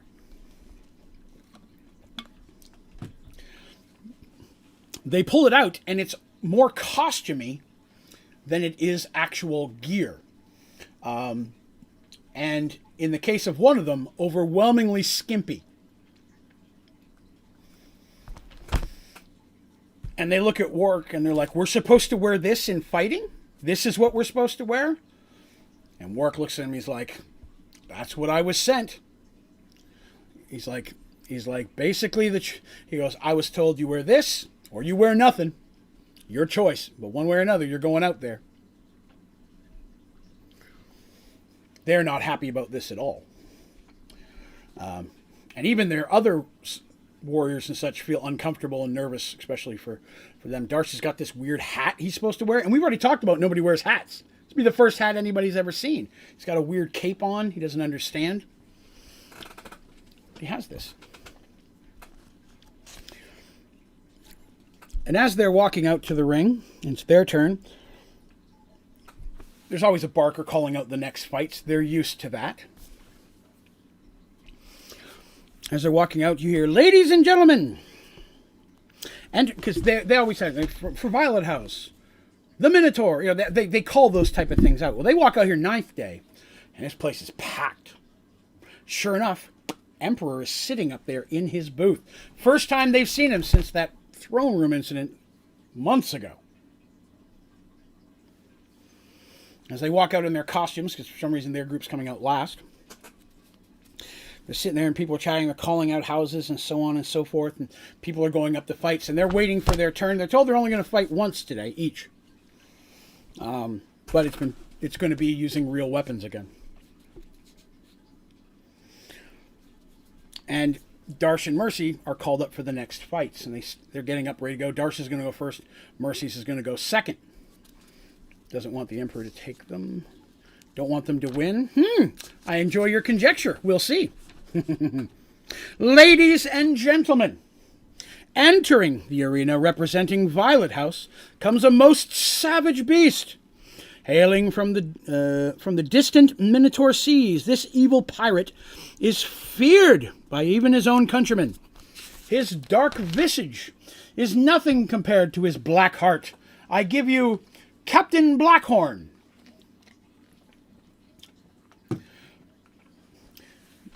The crowd erupts in boos and jeers. And it takes a moment for Darsh to realize the voice was talking about him. Walking around, Darsh can see a door open and a large human walking out, wearing a green tabard. The crowd cheers loudly as he gets closer.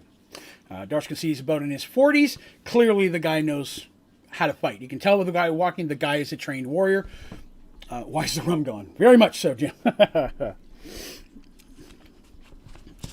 So there's that.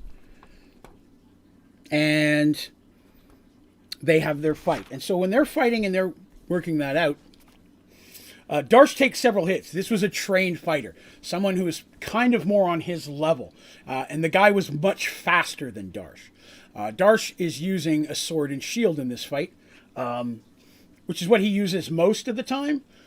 Sometimes he'll use a double-bladed axe in like the real world And he's good at throwing javelins, but there's no javelins here. But in these fights, he's pretty much all been using sword and shield. On occasion, he may go double sword. He can do that, but he prefers sword and shield. As the battle goes on, Darsh takes some hits, but is successfully able to take the guy out. But the only way he's able to defeat him is by killing him. The guy's not giving him any choice. The guy was hardcore on, and he knows this guy's come to kill him. This guy's trained. He's coming at Darsh hardcore, and Darsh, in the fight, has no choice but to kill the guy. And the crowd first goes quiet, and then, of course, they're screaming and so on and so forth.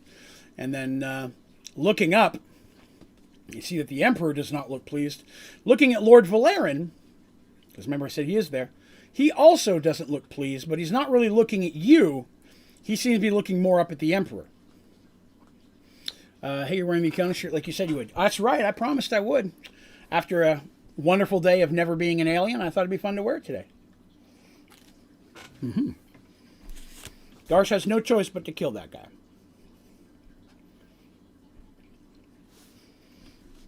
And then, it's Mercy's turn.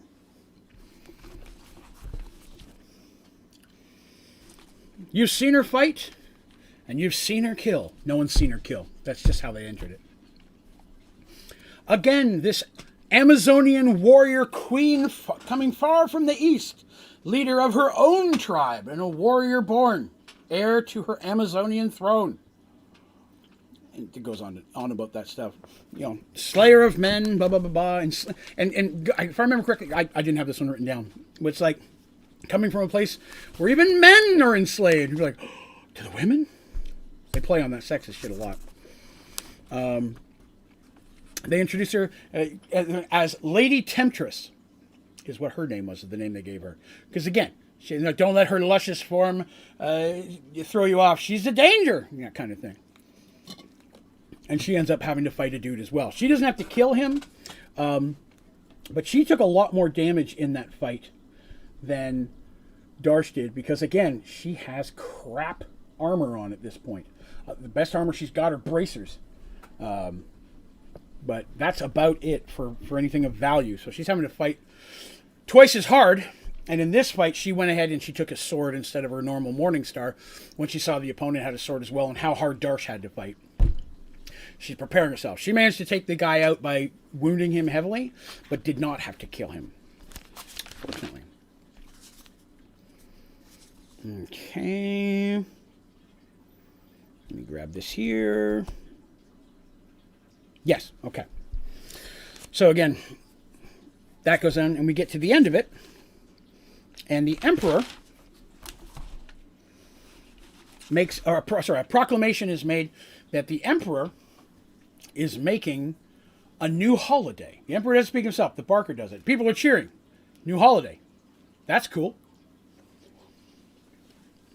And he says that in 6 days, there will be a holiday. And people are like, oh, there's never been a holiday on 6th day before. It's always on 9th day.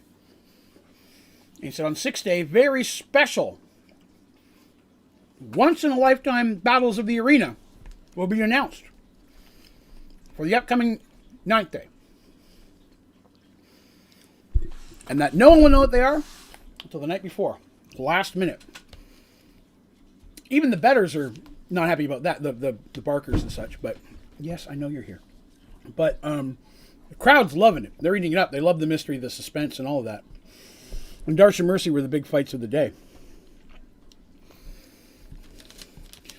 But you can see that a lot of the faces of in the booths of the people who own the different houses, they all look a little troubled, like they didn't know this was coming. The Emperor is sitting up in there alone. I need to stress that. So the next few days go on as normal. There are no fights on third. Well, there are fights, but Darsh and Mercy are not put in the fights on 3rd day. They're left out of those. Trying to get more information, they're getting very little. Even Willem and the Freebirds are the Freebirds aren't popping in there at all. They haven't seen any of the Freebirds in there. And even Willem is staying away from everybody. He's not talking to anybody. He's just kind of staying around the door ready to leave when he needs to. But he looks like he has things to say, but he can't say them. I wonder what's special about the Emperor being alone. Intriguing. Here we go. All right. So we roll on through days of this. Third day they watch, but they don't. It's good for the story. I only write things that are good for the story. There's 2 chairs up there, but it's just the Emperor. So here we go. Let me grab here. So on this day, it starts out normal. Nothing really big is going on there. They did, at one point, Darsh did get a thing to Willem about Tobias. Has anybody found him? Anybody know about Tobias? Remember, that's the whole reason they came here, is to try to find their lost friend. Is there anything of that at all? And everybody's like, midnight, buddy, you've got to stop walking up here. He's down. Come on. Down, please. You too. Come on. Come here, buddy. This is big old midnight. Come here, buddy. You got to go down too, okay? Thank you. He just keeps running in circles on me here. Sorry about that. So much suspense. Getting excited. Excellent. I'm glad to hear that. And where was I? Here we go. They'd asked about Tobias. No one had, but Willem says he'll see what he can do. So on the 6th day, right, here we go, 6th day. Haven't heard anything about him, nothing news from Tobias. In the afternoon, Lord of Valeris arrives, and he looks troubled. And he says that tomorrow on 6th day, when special things are going to be announced, that fighters will be drawn randomly by rank. And our characters are currently ranked in the higher ranks in there. And yes, we've got that there. All fights will require real weapons. The Emperor's announcement will be at the end of the tournament. Lord Valerian wishes you well and warns that these fights may be more challenging than normal. And he seems troubled, but he doesn't really seem like he wants to take questions. So here we go. 6th day. You wake into a sunny morning. There's a feeling in the air of confusion and anticipation. You eat quickly and head back and get dressed. The other members of your team seem excited to see what the day will bring. For gladiators, life becomes all about the next fight. Warwick arrives and checks your gear. He too is dressed in your house's colors, since he will join you in the box in front of Valerian instead of waiting in the staging area. So normally, the staging area you sit in, kind of like a baseball thing, but there's a fancy stuff in front of the booths where you could sit for special occasions, and everybody, even Mercy and Darsh have a tabard on, which Mercy's covers up some stuff better, of the actual house color at this point. Usually they just wear a sash around, like, of their color, like a belt that they tie around. Finally, content everyone is ready, he leads you through the hall to the staging area. Turk is given a banner dictating your house to carry. Finally, the doors open and you are led out onto the field. You are amazed by the changes. Well-made boxes have been built in front of each house lord's box. The arena itself now has several well-marked combat rings. In the center are 2 larger raised combat rings by about 3 to 4 feet.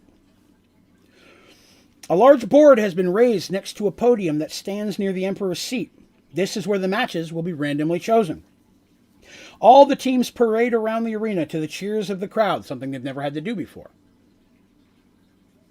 The arena is full and the cheers are deafening.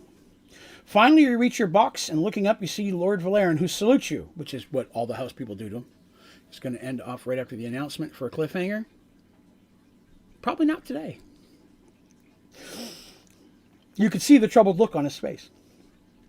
Taking seats on the benches provided you, looking over the crowd surrounding you. There's not an empty seat in the place, and everyone is adorned in their favorite house's colors. You can't help but feel a bit of pride as you see a large amounts of violet through the crowd. It's been made known that there's not, like, a lot of purple. But they've definitely got more popular. You sit patiently for 10 to 15 minutes before you see someone climbing the podium. Ladies and gentlemen, comes a loud voice. Not your loud voice. No. Ladies and gentlemen, comes a loud voice. It appears the man on the podium is speaking, but his voice is loud and sounds like he's standing in front of you. It's clearly some form of magic. He's way over there, but it's booming. They obviously don't have loudspeakers.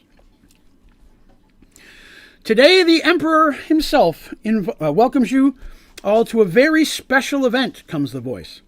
At this, the Emperor rises and waves, and the crowd gives a standing ovation. You notice there's a woman sitting next to him. No one has ever said that the Emperor has a wife. Once the Emperor has taken his seat, the voice continues.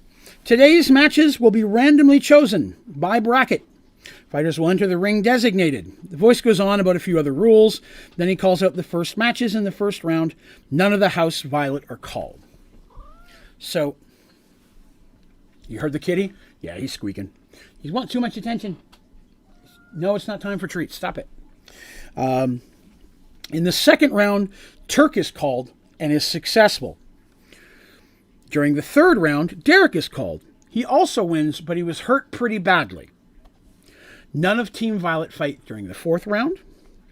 In the fifth round, Lomas was called. Lomas loses and was very gravely injured. He's taken off by clerics. They don't know whether he's alive or dead. During the 6th and 7th, no one is called. Jin is called on the 8th bracket. Jin is probably the most talented of all of them. And he wins. None during the 9th. During the 10th, Mercy is called.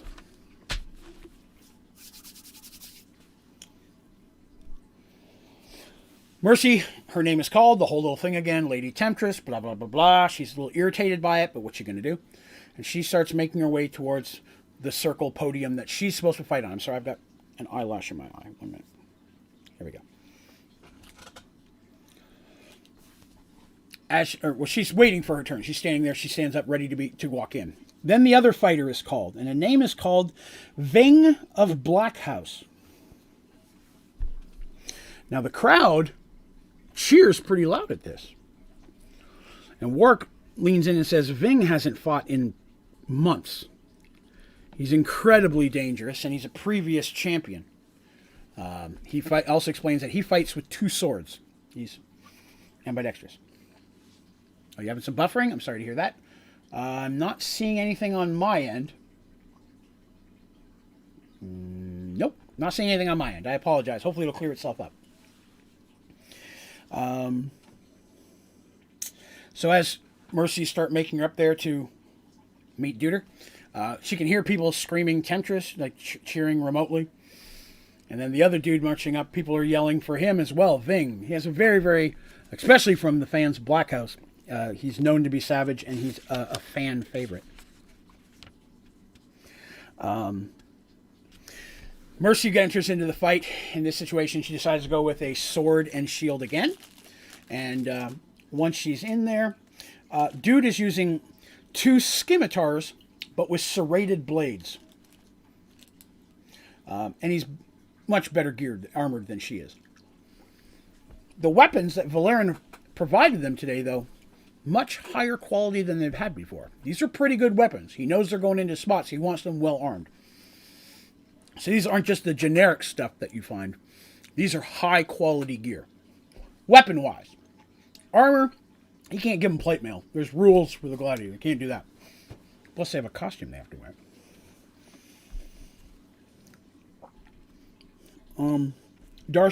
Mercy goes in, and the fight begins. He's a very good fighter, and he's very quick. And Mercy's on the defensive almost immediately.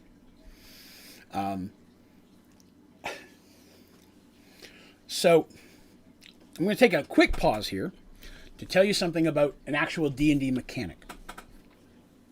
Give your left arm to be ambidextrous? Nice. There are weapon proficiencies in Dungeons & Dragons, at least 2nd edition. I know they're called different stuff in the later versions, but 2nd edition, weapon proficiencies, you can learn different weapons and skills. And you can get more proficient or specialized and get extra bonuses with certain weapons. And if you focus on those and you get a little bit better, you can get special attacks. The way I play D&D, I take that in a different regard. If you focus on one weapon specifically and over time per levels keep putting points in that one, You may not specifically gain more damage because a weapon can only do a certain amount of damage. You may have a better chance at hitting someone, or you may be able to do specific tricks or specific attacks that aren't normal. And a lot of these things I come at when I get feedback from my players. They come to me and they're like, hey, I had an idea. Is it possible for me to do this? What would I have to do to be able to do this? And we talk about it. And we figure out if it's something we can do. So we created a proficiency called shielding. And shielding is using a shield as a weapon. And if you level it up, the first ability you get is Shield Bash, which is literally just learning how to use it to bash someone in an effective way while parrying or so with your weapon. You take a bit of a negative on your primary attack, but you have the ability to swing your shield as a secondary. So that's the first thing that anybody who takes shielding can get if they get it to level 2. When they get to level 3, they can choose a couple of different things. Hooking is one, and hooking is using your shield to try to disarm your opponent. And then then the other one is literally learning to throw your shield. You're not Captain America, you're not bouncing it off stuff, but if you're close enough, you can throw it as either A, a diversion, or B, as an attempted attack. You have negatives to throw it, of course. The type of shield you have matters. If it's not a round shield or a perfectly square shield, if it's long on one end, you're not throwing a tower shield at anybody.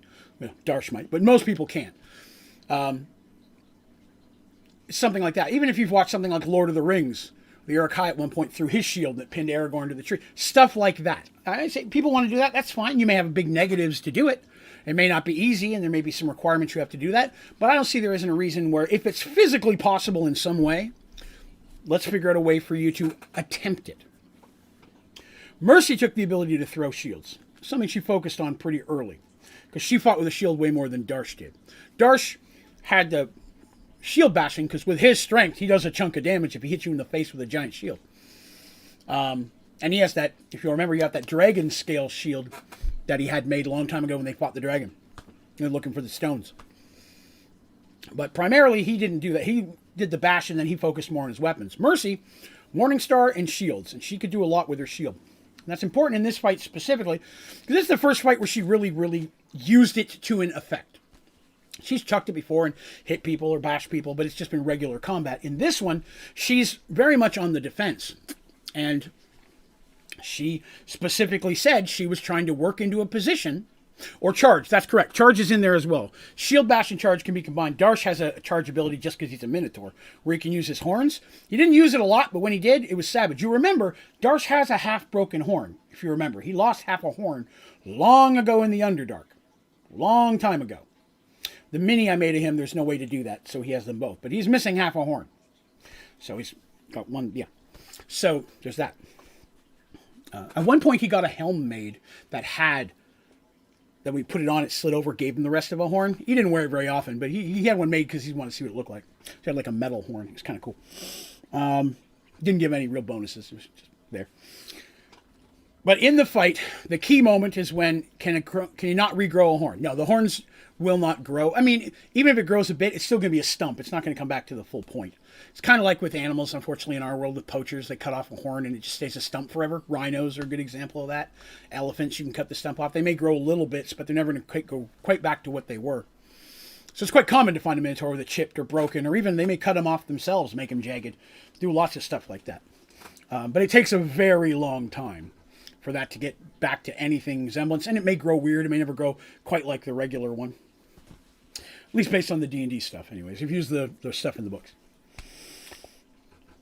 But in the fight, when Mercy was literally, she at one point stated, I want to go more on the defensive and purposely not make as many attacks. She was focusing more on parrying and blocking in the attempt of making him feel like she was being overwhelmed. She let me know what she wanted to do. And then, sure enough, at one point, she gets a little bit of space, and he comes charging in. He's got his weapons low because he kept doing this low cross attack thing.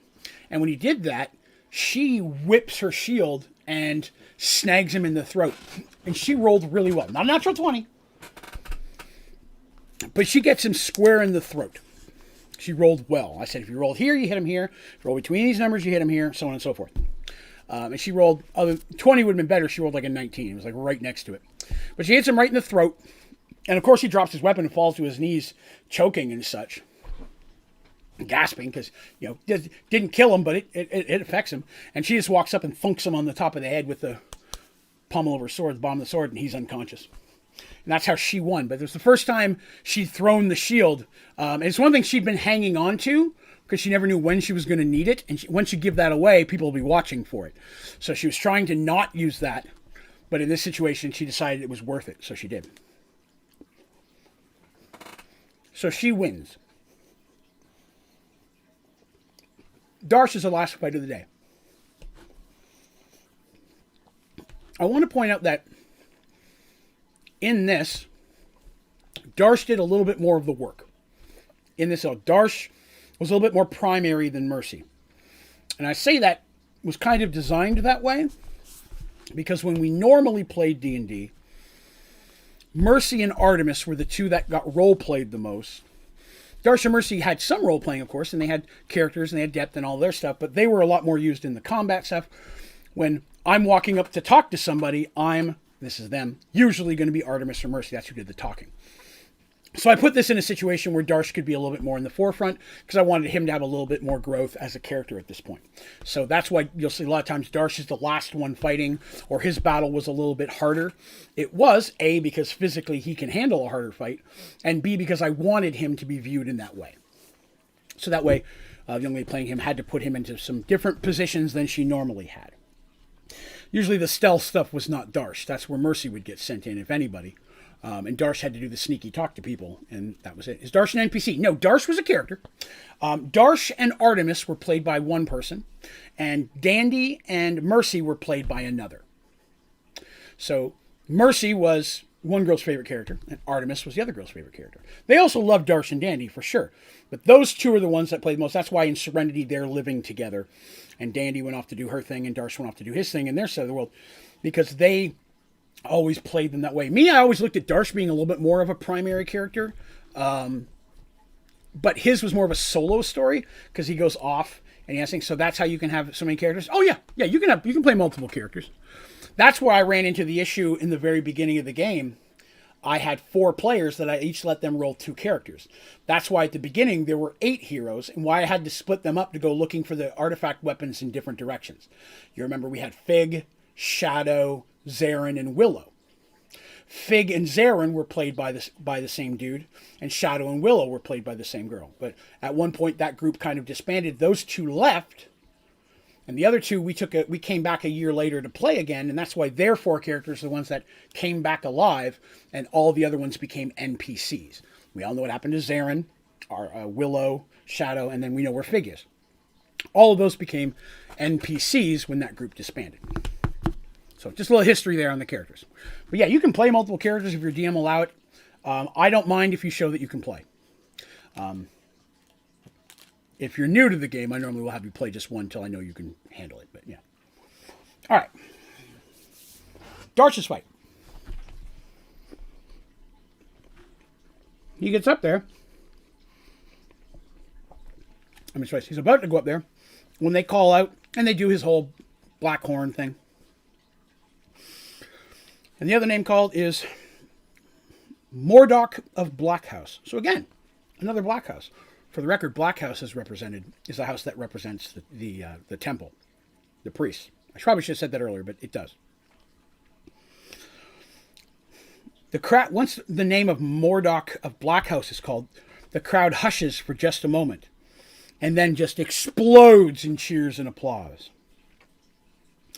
Warwick tells Darsh that Mordock is a retired champion, the longest ever champion that's ever been in there, and he retired a couple years ago. He's a half-ogre that uses a huge cleaver-like sword. Big guy. The Emperor? The Emperor's not going to waste his time on these guys. Wouldn't lower himself to fight these peons. Plus, he'd probably win. He would definitely win. At this point in the story, he would destroy them. So, Darsh has to fight this giant, Well, not giant. Giant to everybody else, but to him, still smaller. But he had to fight this half ogre, which makes him almost Darsh height. Ogres are taller than Darsh by a little bit. This guy's just a little bit less than Darsh. But this guy walks in, and he's got a two-handed sword. That would be a two-handed sword even for Darsh. Black House represents the Emperor. Yeah, Black House represents the church. And the Emperor is the head of the church. You're 100% correct. So the Black House is the church itself. Because the Emperor is the head priest of all of them. He's an Emperor priest. So, yes. You are correct. Yes. You are correct. I just didn't say it in a way that made it explain that way. My bad. But yes. So Darsh is fighting this dude with a huge sword. And again, it's got a long handle. It's almost like a Final Fantasy VII kind of. It's like a big, thick cleaver-like blade. And he comes out. In this situation, Darsh decides to go with two long swords. Was it two broadswords? No, he uses broadswords. I'm sorry. He's using two broadswords. Again, if he had a Minotaur-sized broadsword, he wouldn't be two, but these are human-sized. And he knows that the shields that they provide are not going to do much to defend against that giant cleaver. So he picks two really fancy, good broadswords of the weapons that Valeron has provided them for this fight. Because if they are to fight with real weapons, it is the responsibility of the house owner to provide those. Wooden weapons are provided by the arena. This battle didn't last long. Really. I was blown away. I'm not going to lie to you. I was disappointed in this battle a little bit. Darsh went into the fight and immediately was attacked. Other guy got initiative, charged forward. Darsh took a cut across the chest. Pretty deep one, to be honest. And then managed to parry the next attack. And then Darsh rolls and rolls a natural 20.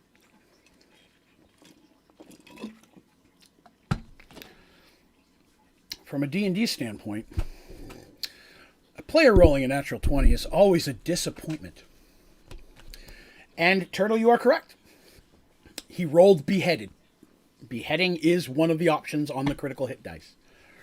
And straight up scissors his head clean off.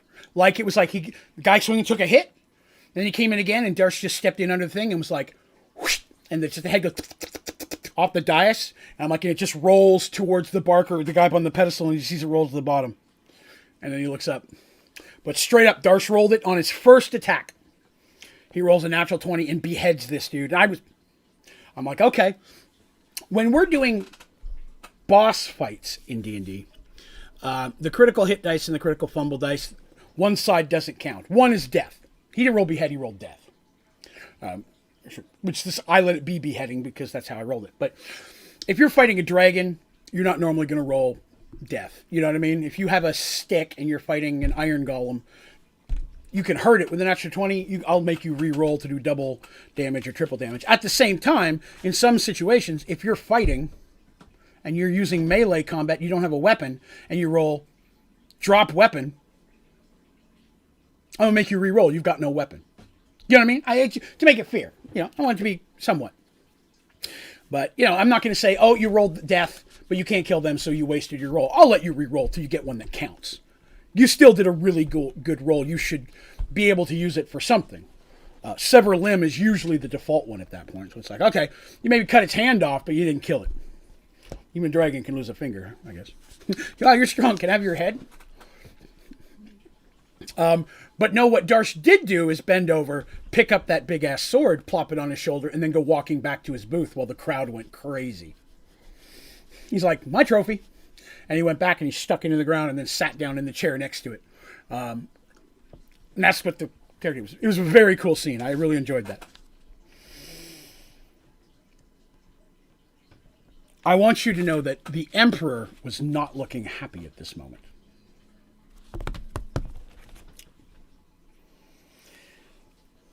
After a few moments, the Emperor is introduced by the barker.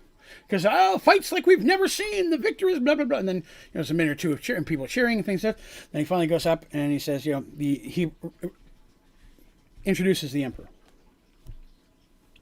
As the Emperor rises, the arena erupts in cheers once again. The Emperor smiles at his people and after a few moments raises his hand. The crowd fades to silence, excited to hear their leader speak. I guess he doesn't do it that often. The Emperor's voice is magically carried to everyone in the arena. It is confident and powerful, but it sends chills down your spine. The characters.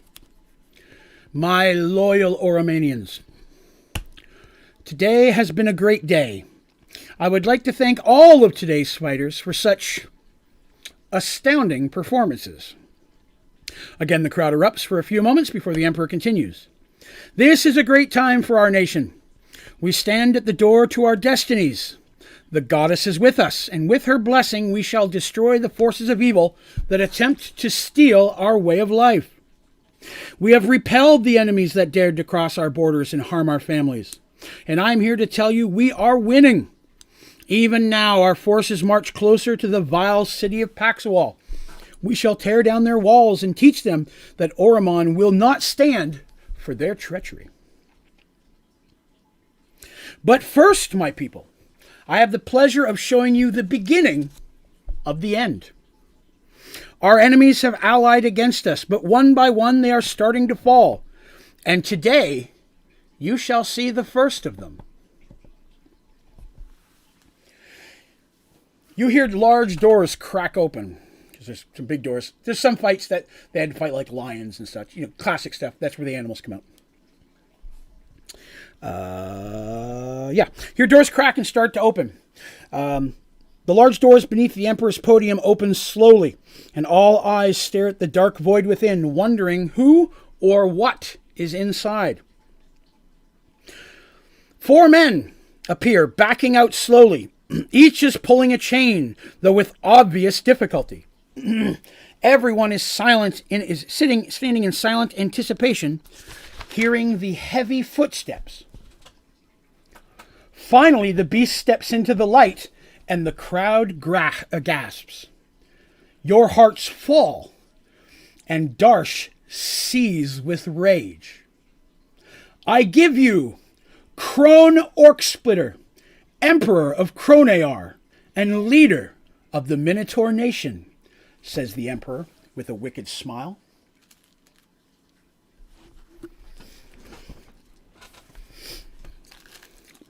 Giving you guys a second to catch up.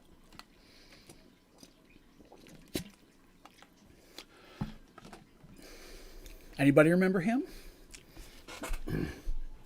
Draven, you should do a members gladiator ring where we make PCs at whatever level you set with D&D rules, we fight it out.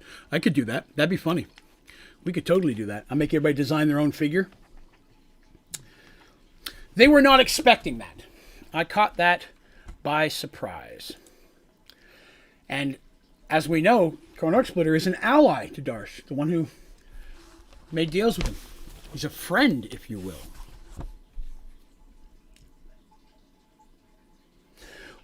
Darsh tries to step at Warwick's like, no, dude, calm down.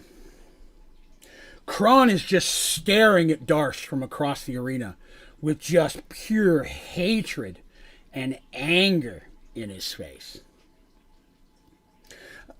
The crowd is just going crazy. Again, the Emperor quiets the crowd. In honor of this great victory, I have decided this fallen king will fight in 9th day's match. When he will have to face... matches. When we will have him face this week's new champion. I find it fitting that this once great leader should fight he who was his downfall. Darsh, the captain of the Blackhorn.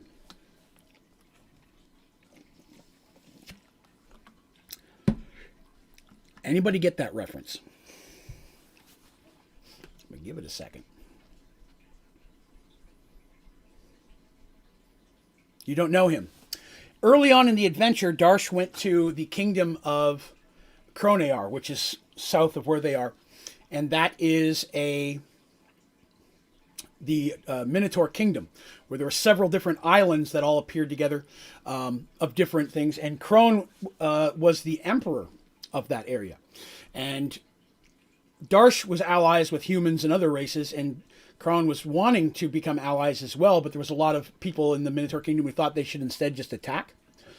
So what he did is he's using Darsh as a mediator, because he's friends with the humans and such. And he basically granted Darsh the first level of nobility. One of the evil Minotaurs challenged it. Darsh and his allies had to fight in an arena, was victorious. Kron named him a noble of his kingdom, giving him rights of all other Minotaurs and basically making him a minor hero of the people. So and then giving him the ability to trade, because Darsh owns ships and his own islands, and Darsh is building a merchant fleet. That's what he's always wanted to do, because he comes from a family of merchants. And so Kron is an ally and the king of his people, technically. And how he got captured and is here.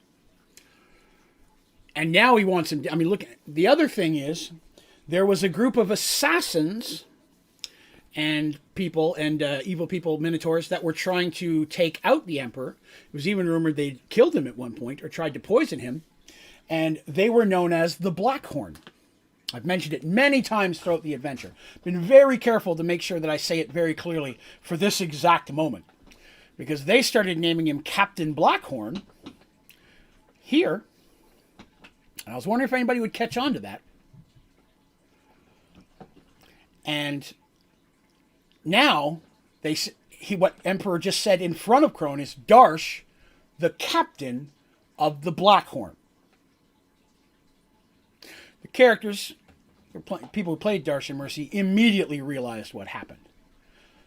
The Blackhorn, again, was a group of underground assassins and evil Minotaurs that were trying to undo the Minotaur, the kingdom, and the Emperor.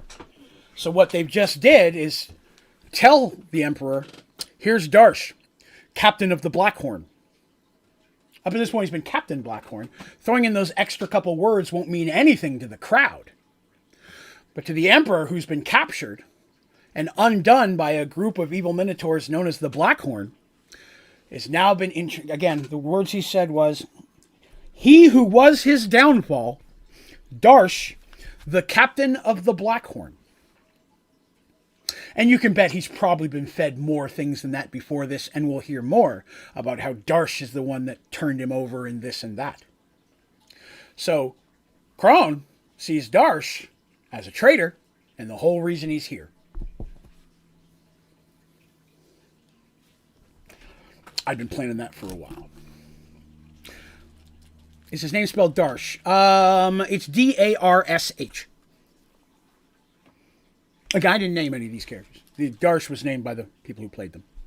And Mercy is like the word mercy. Artemis is standard, and Dandy, which is short for dandelion, is Dandy.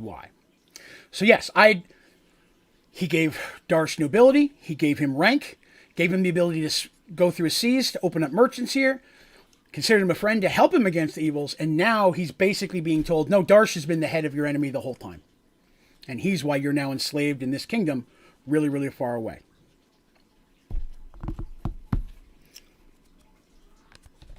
Again, Kron looks enraged, like he's ready to rip Darsh apart.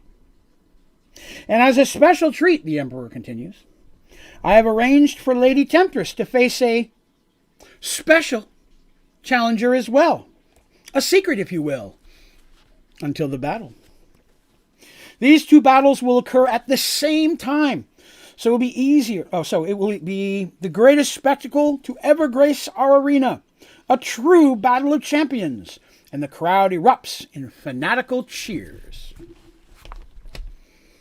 Thanks in French. Now they look up at, Darsh is pissed as well, but he's trying not to look angry, because if he looks angry, that might be read even worse from the Minotaur Emperor. Let's see, quick question on a whole different topic. What do the colored lenses do from the laser thing? The different colored lenses will increase the chance of specific ores being generated by the laser drill. So if you put a blue one in, you have a higher chance of getting a certain type of ore versus a red one, which would give you a different one. I apologize, I don't have them memorized which one is which. Sorry about that. But yes, that's what they're for. That's why there are two podiums now. That is why there are two podiums now. That is correct. Oh, you're very welcome, Phantom. Valerian also looks pretty pissed. and they get taken back to their cells. Now, I'm going to run just a few minutes long tonight because that's not where I want to end. But yes, diamond and redstone. I'm not sure. It does pull diamond and redstone in the void as well. So yes, the laser drill would pull those as well. I normally don't use the lens. I just throw them in there and let them run, and I usually get everything I need eventually. But you can use the lens for that. Everybody's cheering. Everybody's blah, blah, blah, clapping, and everyone is taken back to their specific areas. And Mercy and Darsh and the other people don't understand what's going on. They're like, you betrayed what? Who? You're fighting another Minotaur? What's going on?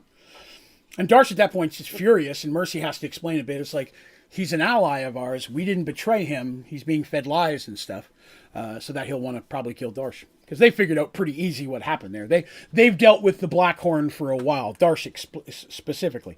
Because remember, one of the first things he did in Thorman was to help stop the assassin that was trying to kill the Emperor's daughter, if you'll remember. So, Lord Valerian, very, very soon, as soon as possible, makes his way down in there as well. He comes to them and said he did not know this was going to happen. He was told nothing about it until literally right as it was happening.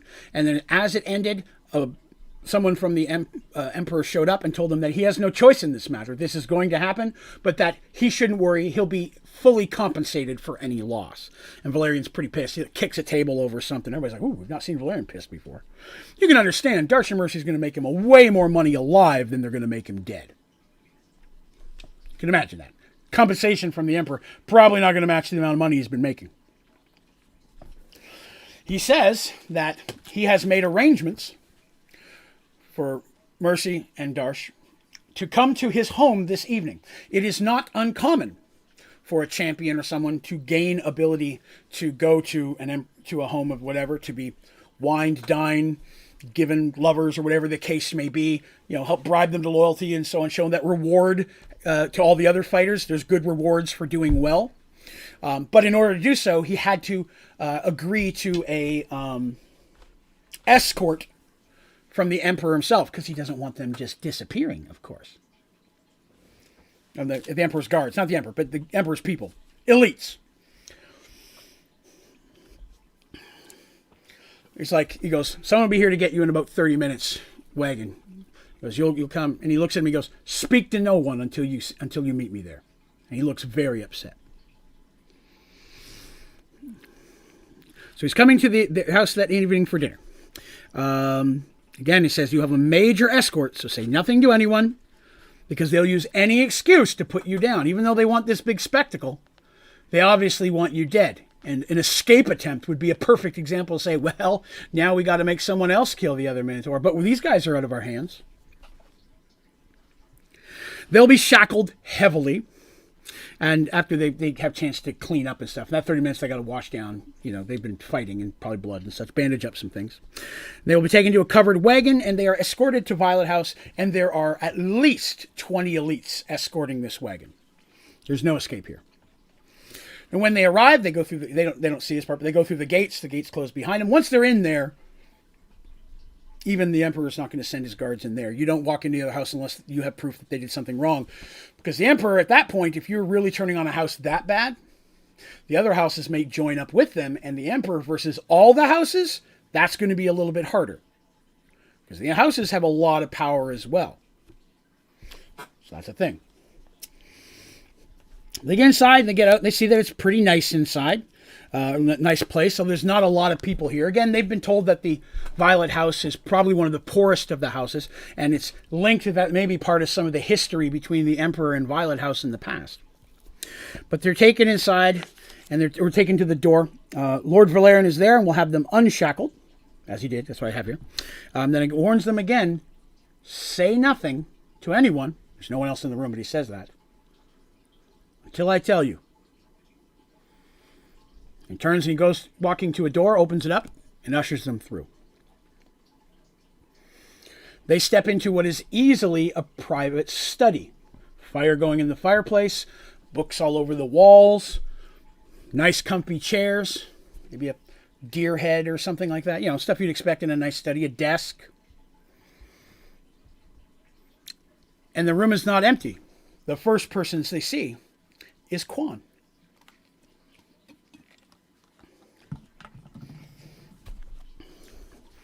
Now, Quan still looks like the guy Quan was turned into, right? His spell hasn't been dispelled. So Quan still looks like a regular Oromanian soldier or Oromanian person. The doors close behind them, and Valerian says, "We don't have a lot of time." And he points direction, and another person kind of comes out of the corner with a robe. She pulls it back, and it's the young woman that was sitting next to the emperor up in the stands.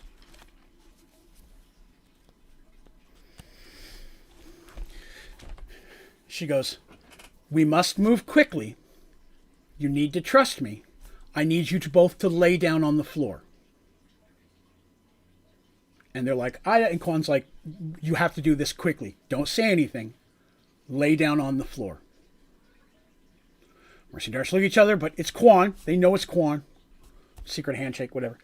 So they lie down, and this woman begins casting a spell. Let me see here. And they don't know what's going on. And then suddenly, their memory comes back. And they remember 5 months of pain.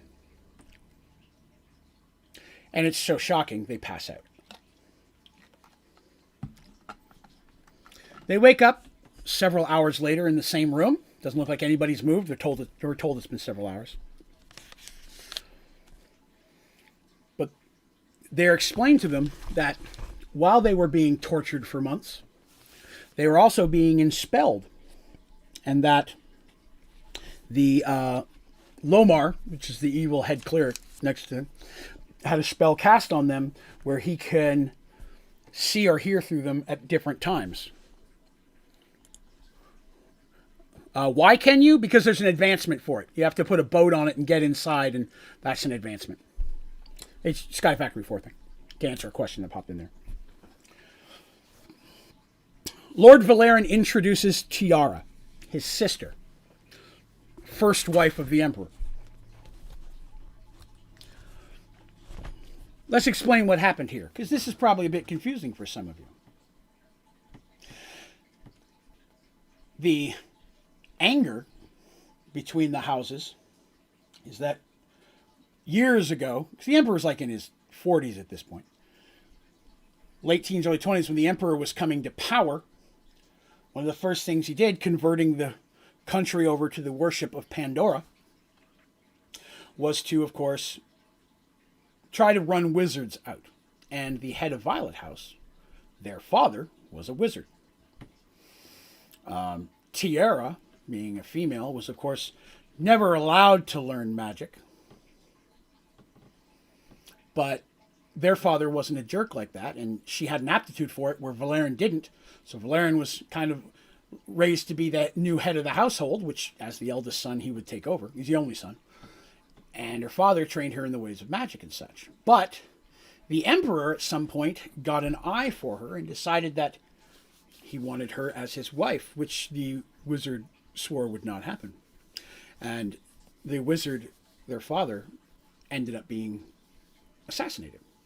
Murdered, poisoned, something along those lines. I don't remember. I have it written down. But at which point, the Emperor decreed that with the death of the sad death, by whatever means it was, of their father, the son would definitely take over.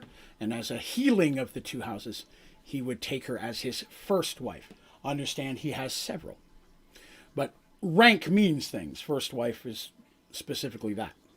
Gotta go. See you tomorrow. All right, Turtle. Catch you later, man. Have a good night, bro. She can't cast magic. She can't cast spells. Remember, they can sense that stuff. Except for in this room. Her father's study, which she knew was the one place that he used to train her because it was defensed against that. It's very enspelled to keep any type of scrying from happening. What she did was dispel the spell that Lomar had cast on her, allowing the Emperor and them to occasionally see or hear, either see through their eyes or hear through their ears, so that they cannot be used in that way anymore. Valerian is head of the resistance and has been for a very long time. Well, he's one of the resistance. His sister's the head of it. And she very quickly, once realized that Darsh and Mercy were here, realized that first the Emperor's going to put him to death. She has to basically be and just an evil piece of shit 99% of the time to stay in his favor. Talked about how more demeaning it would be to enslave someone like that, which he loved. Thought that was a great idea. And he's like, yeah, I'll make him one of my slaves. He goes, really? You want to make him one of yours? I don't think he's worth you. But I guess if that's what you think. And he's a very smart dude. But, in the bedroom, he falls away. And he goes, yes, you're correct. I'll put them out there and have them killed, and they won't last long anyways, and so on and so forth. Then they end up becoming a bigger and bigger thorn in his side because they kept winning and getting more popular. And, of course, they're making money and fame for the house he hates the most, but he has yet to have a reason to completely destroy because every house has their purpose. Again, specific parts of the economy come from specific areas, even Violet. So basically what's happened is through all this, Tiara, knowing what's going on, so on and so forth, Valerian then searching and putting out messages to try to find anyone else that was here. They didn't know if there was, but they looked. And Quan at one point had discovered the resistance, and message got to him, and they ended up kind of getting together, and they've been helping keep Quan hidden this whole time, which is who they've been looking for. They know there's an ally out there, but they don't know how many, who, or where, what they look like. Yes, okay. So, basically, at this point, they're like, there's nothing we can do to free you. There's too many guards out there. They would know we do that. I'm here because, my brother, visiting my brother is common. There's a whole set of guards out there defending me as well that aren't allowed on the property. But I'm also allowed a little bit of more freedom than the average person is because of my standing. But make no mistake, I am more or less a slave than you are. But I need help with something very, very important. And it's something that I believe you two can do for me, or you three, technically, can do for me. For a long time, we've been building up the underground. We've been building up things against the Emperor, with the Emperor's majority of his army out of the city. We've been feeding the truth about what's been going on out there, getting it out there. There's never been a time as good as right now to try to stage some type of revolt or thing of that nature. The people are somewhat placated by the arena, but things haven't been well. Higher taxes to fund the army, people being, where the military just comes and takes you. Drafted. There we go. People being drafted that, unexpected, more and more people being sent to the front and things. The population is at a boiling point where they're quite upset. And with the anger and hatred of the arena and everybody being excited, we believe that could be why are people with power such poopy heads? That's just the way people are. Poopy heads. I agree. Good term. But he says that this may be the best chance we have to start something. You clearly want to get out of here and back to your people. We can help you get free of the city. From that point, we're not going to have much more help for you, but we can help you get free of the city and get you supplies, horses, and such. But when you get there, once you get to these things, there will be someone there I need you to escort. You have to get them out of here, far, far away from the Emperor. And they're like, well, who is it? It doesn't matter. You have to promise me that you'll do this. In return, I can tell you that your friend is still alive and enslaved in the bottom of the temple. I believe we can get him out as well.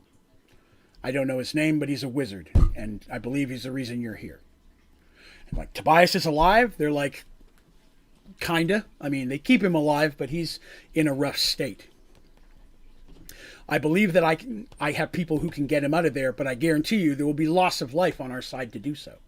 And if we do it, it'll have to be during this thingamabob where everybody's going crazy. I can get him and the supplies you need for you to try to get out of here and get you out of the kingdom. But you have to escort the person I bring you as well. No matter what, you've got to keep them alive and get them out of Oromon. And they're like, sure. I mean, they're like, clearly whoever this is in danger. Understandable. You're trying to protect somebody. You have the help we need. How is this going to work?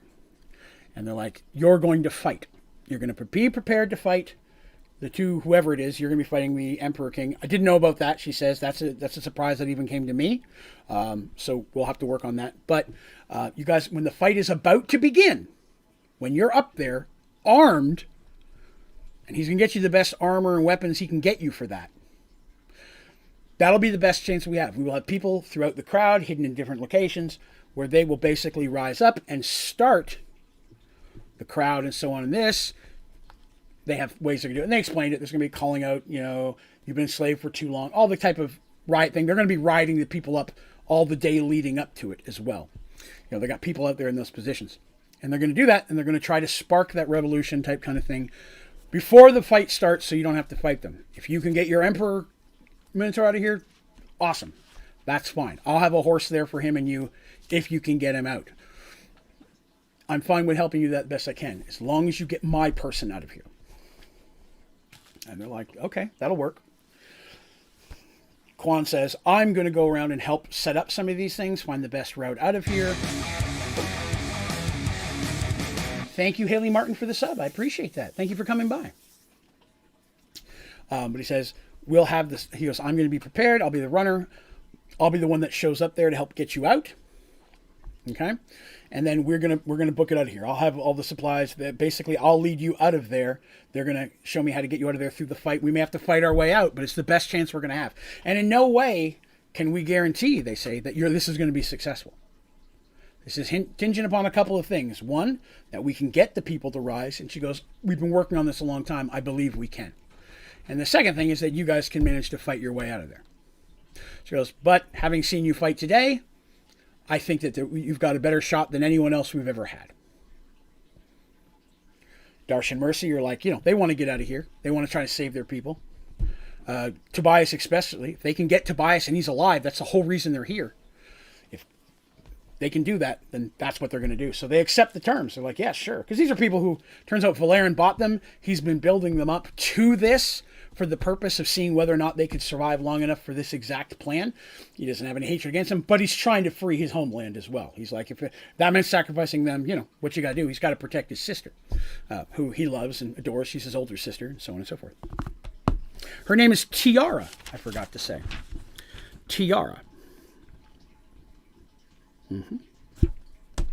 So that's all going to happen in 3 days on 9th day. It's very careful that, or we got to be very careful. It's very likely spies may be watching and listening and so on and so forth. You can't talk about any of this. The only in between will be your friend Quan, who we will have made arrangements to get to Willem, who can pass information to you. Willem's one of ours. So is Broat the cook, and so is Perrin. We've got all three of them in there. And so is your one friend, the Kurgan, the Freebird. He's also one of ours. We've had him in. We've had them all back in there as soon as we found out you were going in. So we've had them ready to go. We've got people in places that are going to help, and we are hopefully going to pull this off and get you and your friends free, and then you and Tobias and maybe your Emperor and my person will leave Ahriman as quickly as possible. Darsh and Mercy accept, and they go on to discuss the finer details of their plan. And that's where we'll call it for today. So, again, I want to reference that this part of the story was a lot more of them role-playing, and is a little bit questioning people and finding out informations and things that it's hard to give all that here, so we kind of bounced over some of that. So this story may seem a bit more rushed than the Dandy Artemis story. I can assure you it wasn't when we played it, but in the aftertelling, it's always felt to me like it felt a bit more rushed when I've told this part of the story. So hopefully it's still enjoyable. Hopefully there was still some surprises in there, some cool moments that you thought was interesting. Hoping. But one way or another, the next Mergeworlds episode will be the end of this section of the story. What size is your book with the story in it? All right.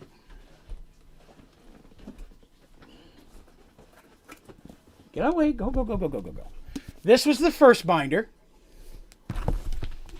This is the second book. I have 5 more of these and 1 more binder. I read that, and I started on this, where the final battle for with Draven and Daedalus.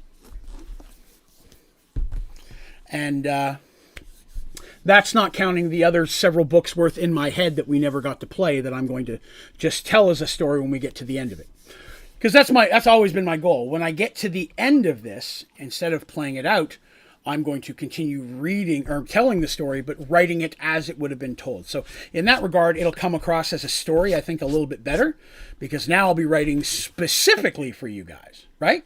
The story will be written instead of saying you, I'll be like Darshan Mercy, blah, blah, blah. It'll be written a bit more from the "it's coming at you" section, which I think is going to be a lot of fun as well, because I have ungodly amounts pre-written in my head for that I've just recently started putting on paper. I will tell you that I write D&D or come up with my ideas very much while listening to music. I have cats.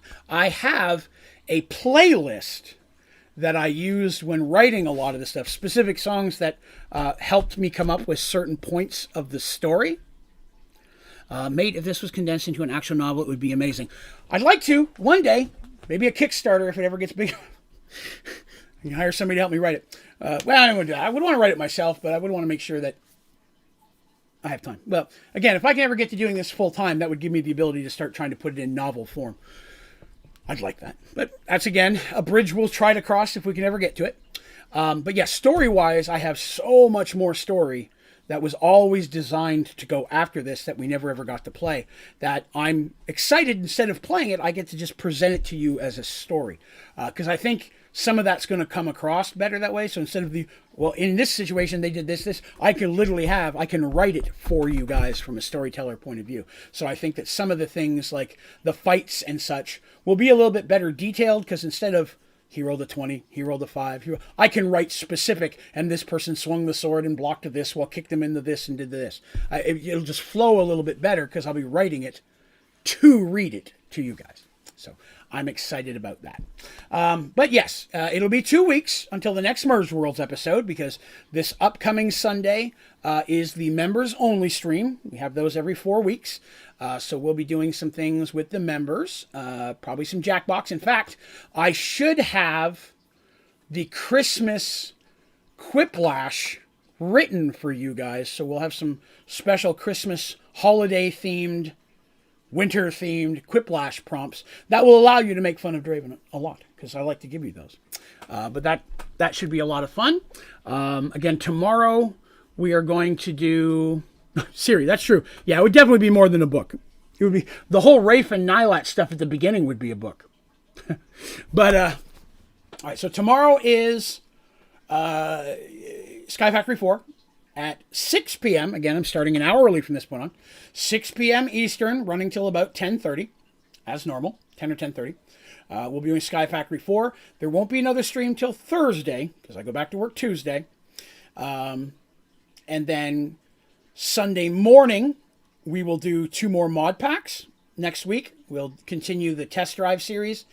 And then Sunday night is the members only stream. So if you're a member, that's the one time a month. It's one of the perks that we get to hang out just ourselves. It's not a public stream. It doesn't go for anybody. It's just for us. It never gets posted on the site. It's just kind of one of the big perks of the people who are involved in the membership program, and I do appreciate that. The membership program is always available. If somebody's interested in joining it, just click the join button anywhere on my channel. It'll give you all the information, and you can decide whether you'd like to do that. But the members stream once a month is the one time I get to hang out with just the members, doing a little something special for them because they participate in that. So I really do appreciate all of you who are in that program. Definitely helps support the channel and gets me one step closer to doing this full time. So thank you from the bottom of my heart for that. But with that being said, I'm going to call this a day. I look forward to seeing you all again tomorrow for some Sky Factory 4. And that should be fun. Oh, quick question. Yes, Mr. Elemental Dad. What do you got?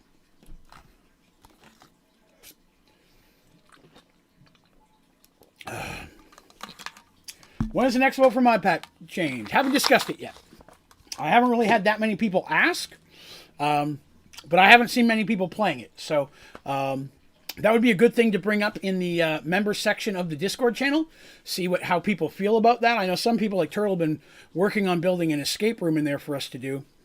So I would definitely want to give him a chance to finish it so we can try it out. He's been working on it for a couple months now. But if I'll save the world so everybody can have it to play themselves. But the downside is if he builds it, it's not going to help if nobody can get in there. But yeah, that'd be something if you guys want to chat about it in there. We can start talking about what you guys would like to change it to. I'm all about that. We can make some options. I have no problem at all. All right, kids. Well, I'm going to call this a day. Thank you again so much for coming by. I appreciate all of you hanging out and letting me tell my story. It's my favorite thing I get to do. I know I always say that. If you had enjoyed yourself, be sure to click like. Most importantly, subscribe. Make sure you join our Discord channel. You can find the link for that on my website, onlydraven.com, along with links to all the Mergeworld episodes. It's also available as an audio podcast on both iTunes and Spotify. There's a link to the new Mergeworlds Instagram on that page on my website as well. What else? I will update my streaming schedule at the end of this week. It still shows November, so I'm waiting until I get back to work and seeing what my schedule is. The Quiplash thing is going to be next Sunday, but it's a members only stream, Brash. I do a members only stream once a month. It's just a special thing that we do once a month for the members. But yeah, other than that, I think we are good. If you have any other questions, hit me up on the Discord channel. I'm always there. An extra special thank you. Oh, forgot what you do for your actual job. I work at a call center for a national cell phone company in the get yelled at department. Escalations and retention of customers. So I will go back to being yelled at 10 hours straight, 4 days a week. So I'm really trying to make this work so I can do this full time. But all right, you guys have yourself a great night, and I will chat with you on the Discord. And in 2 weeks, we will see you again for some more Mergeworlds. Have a great day.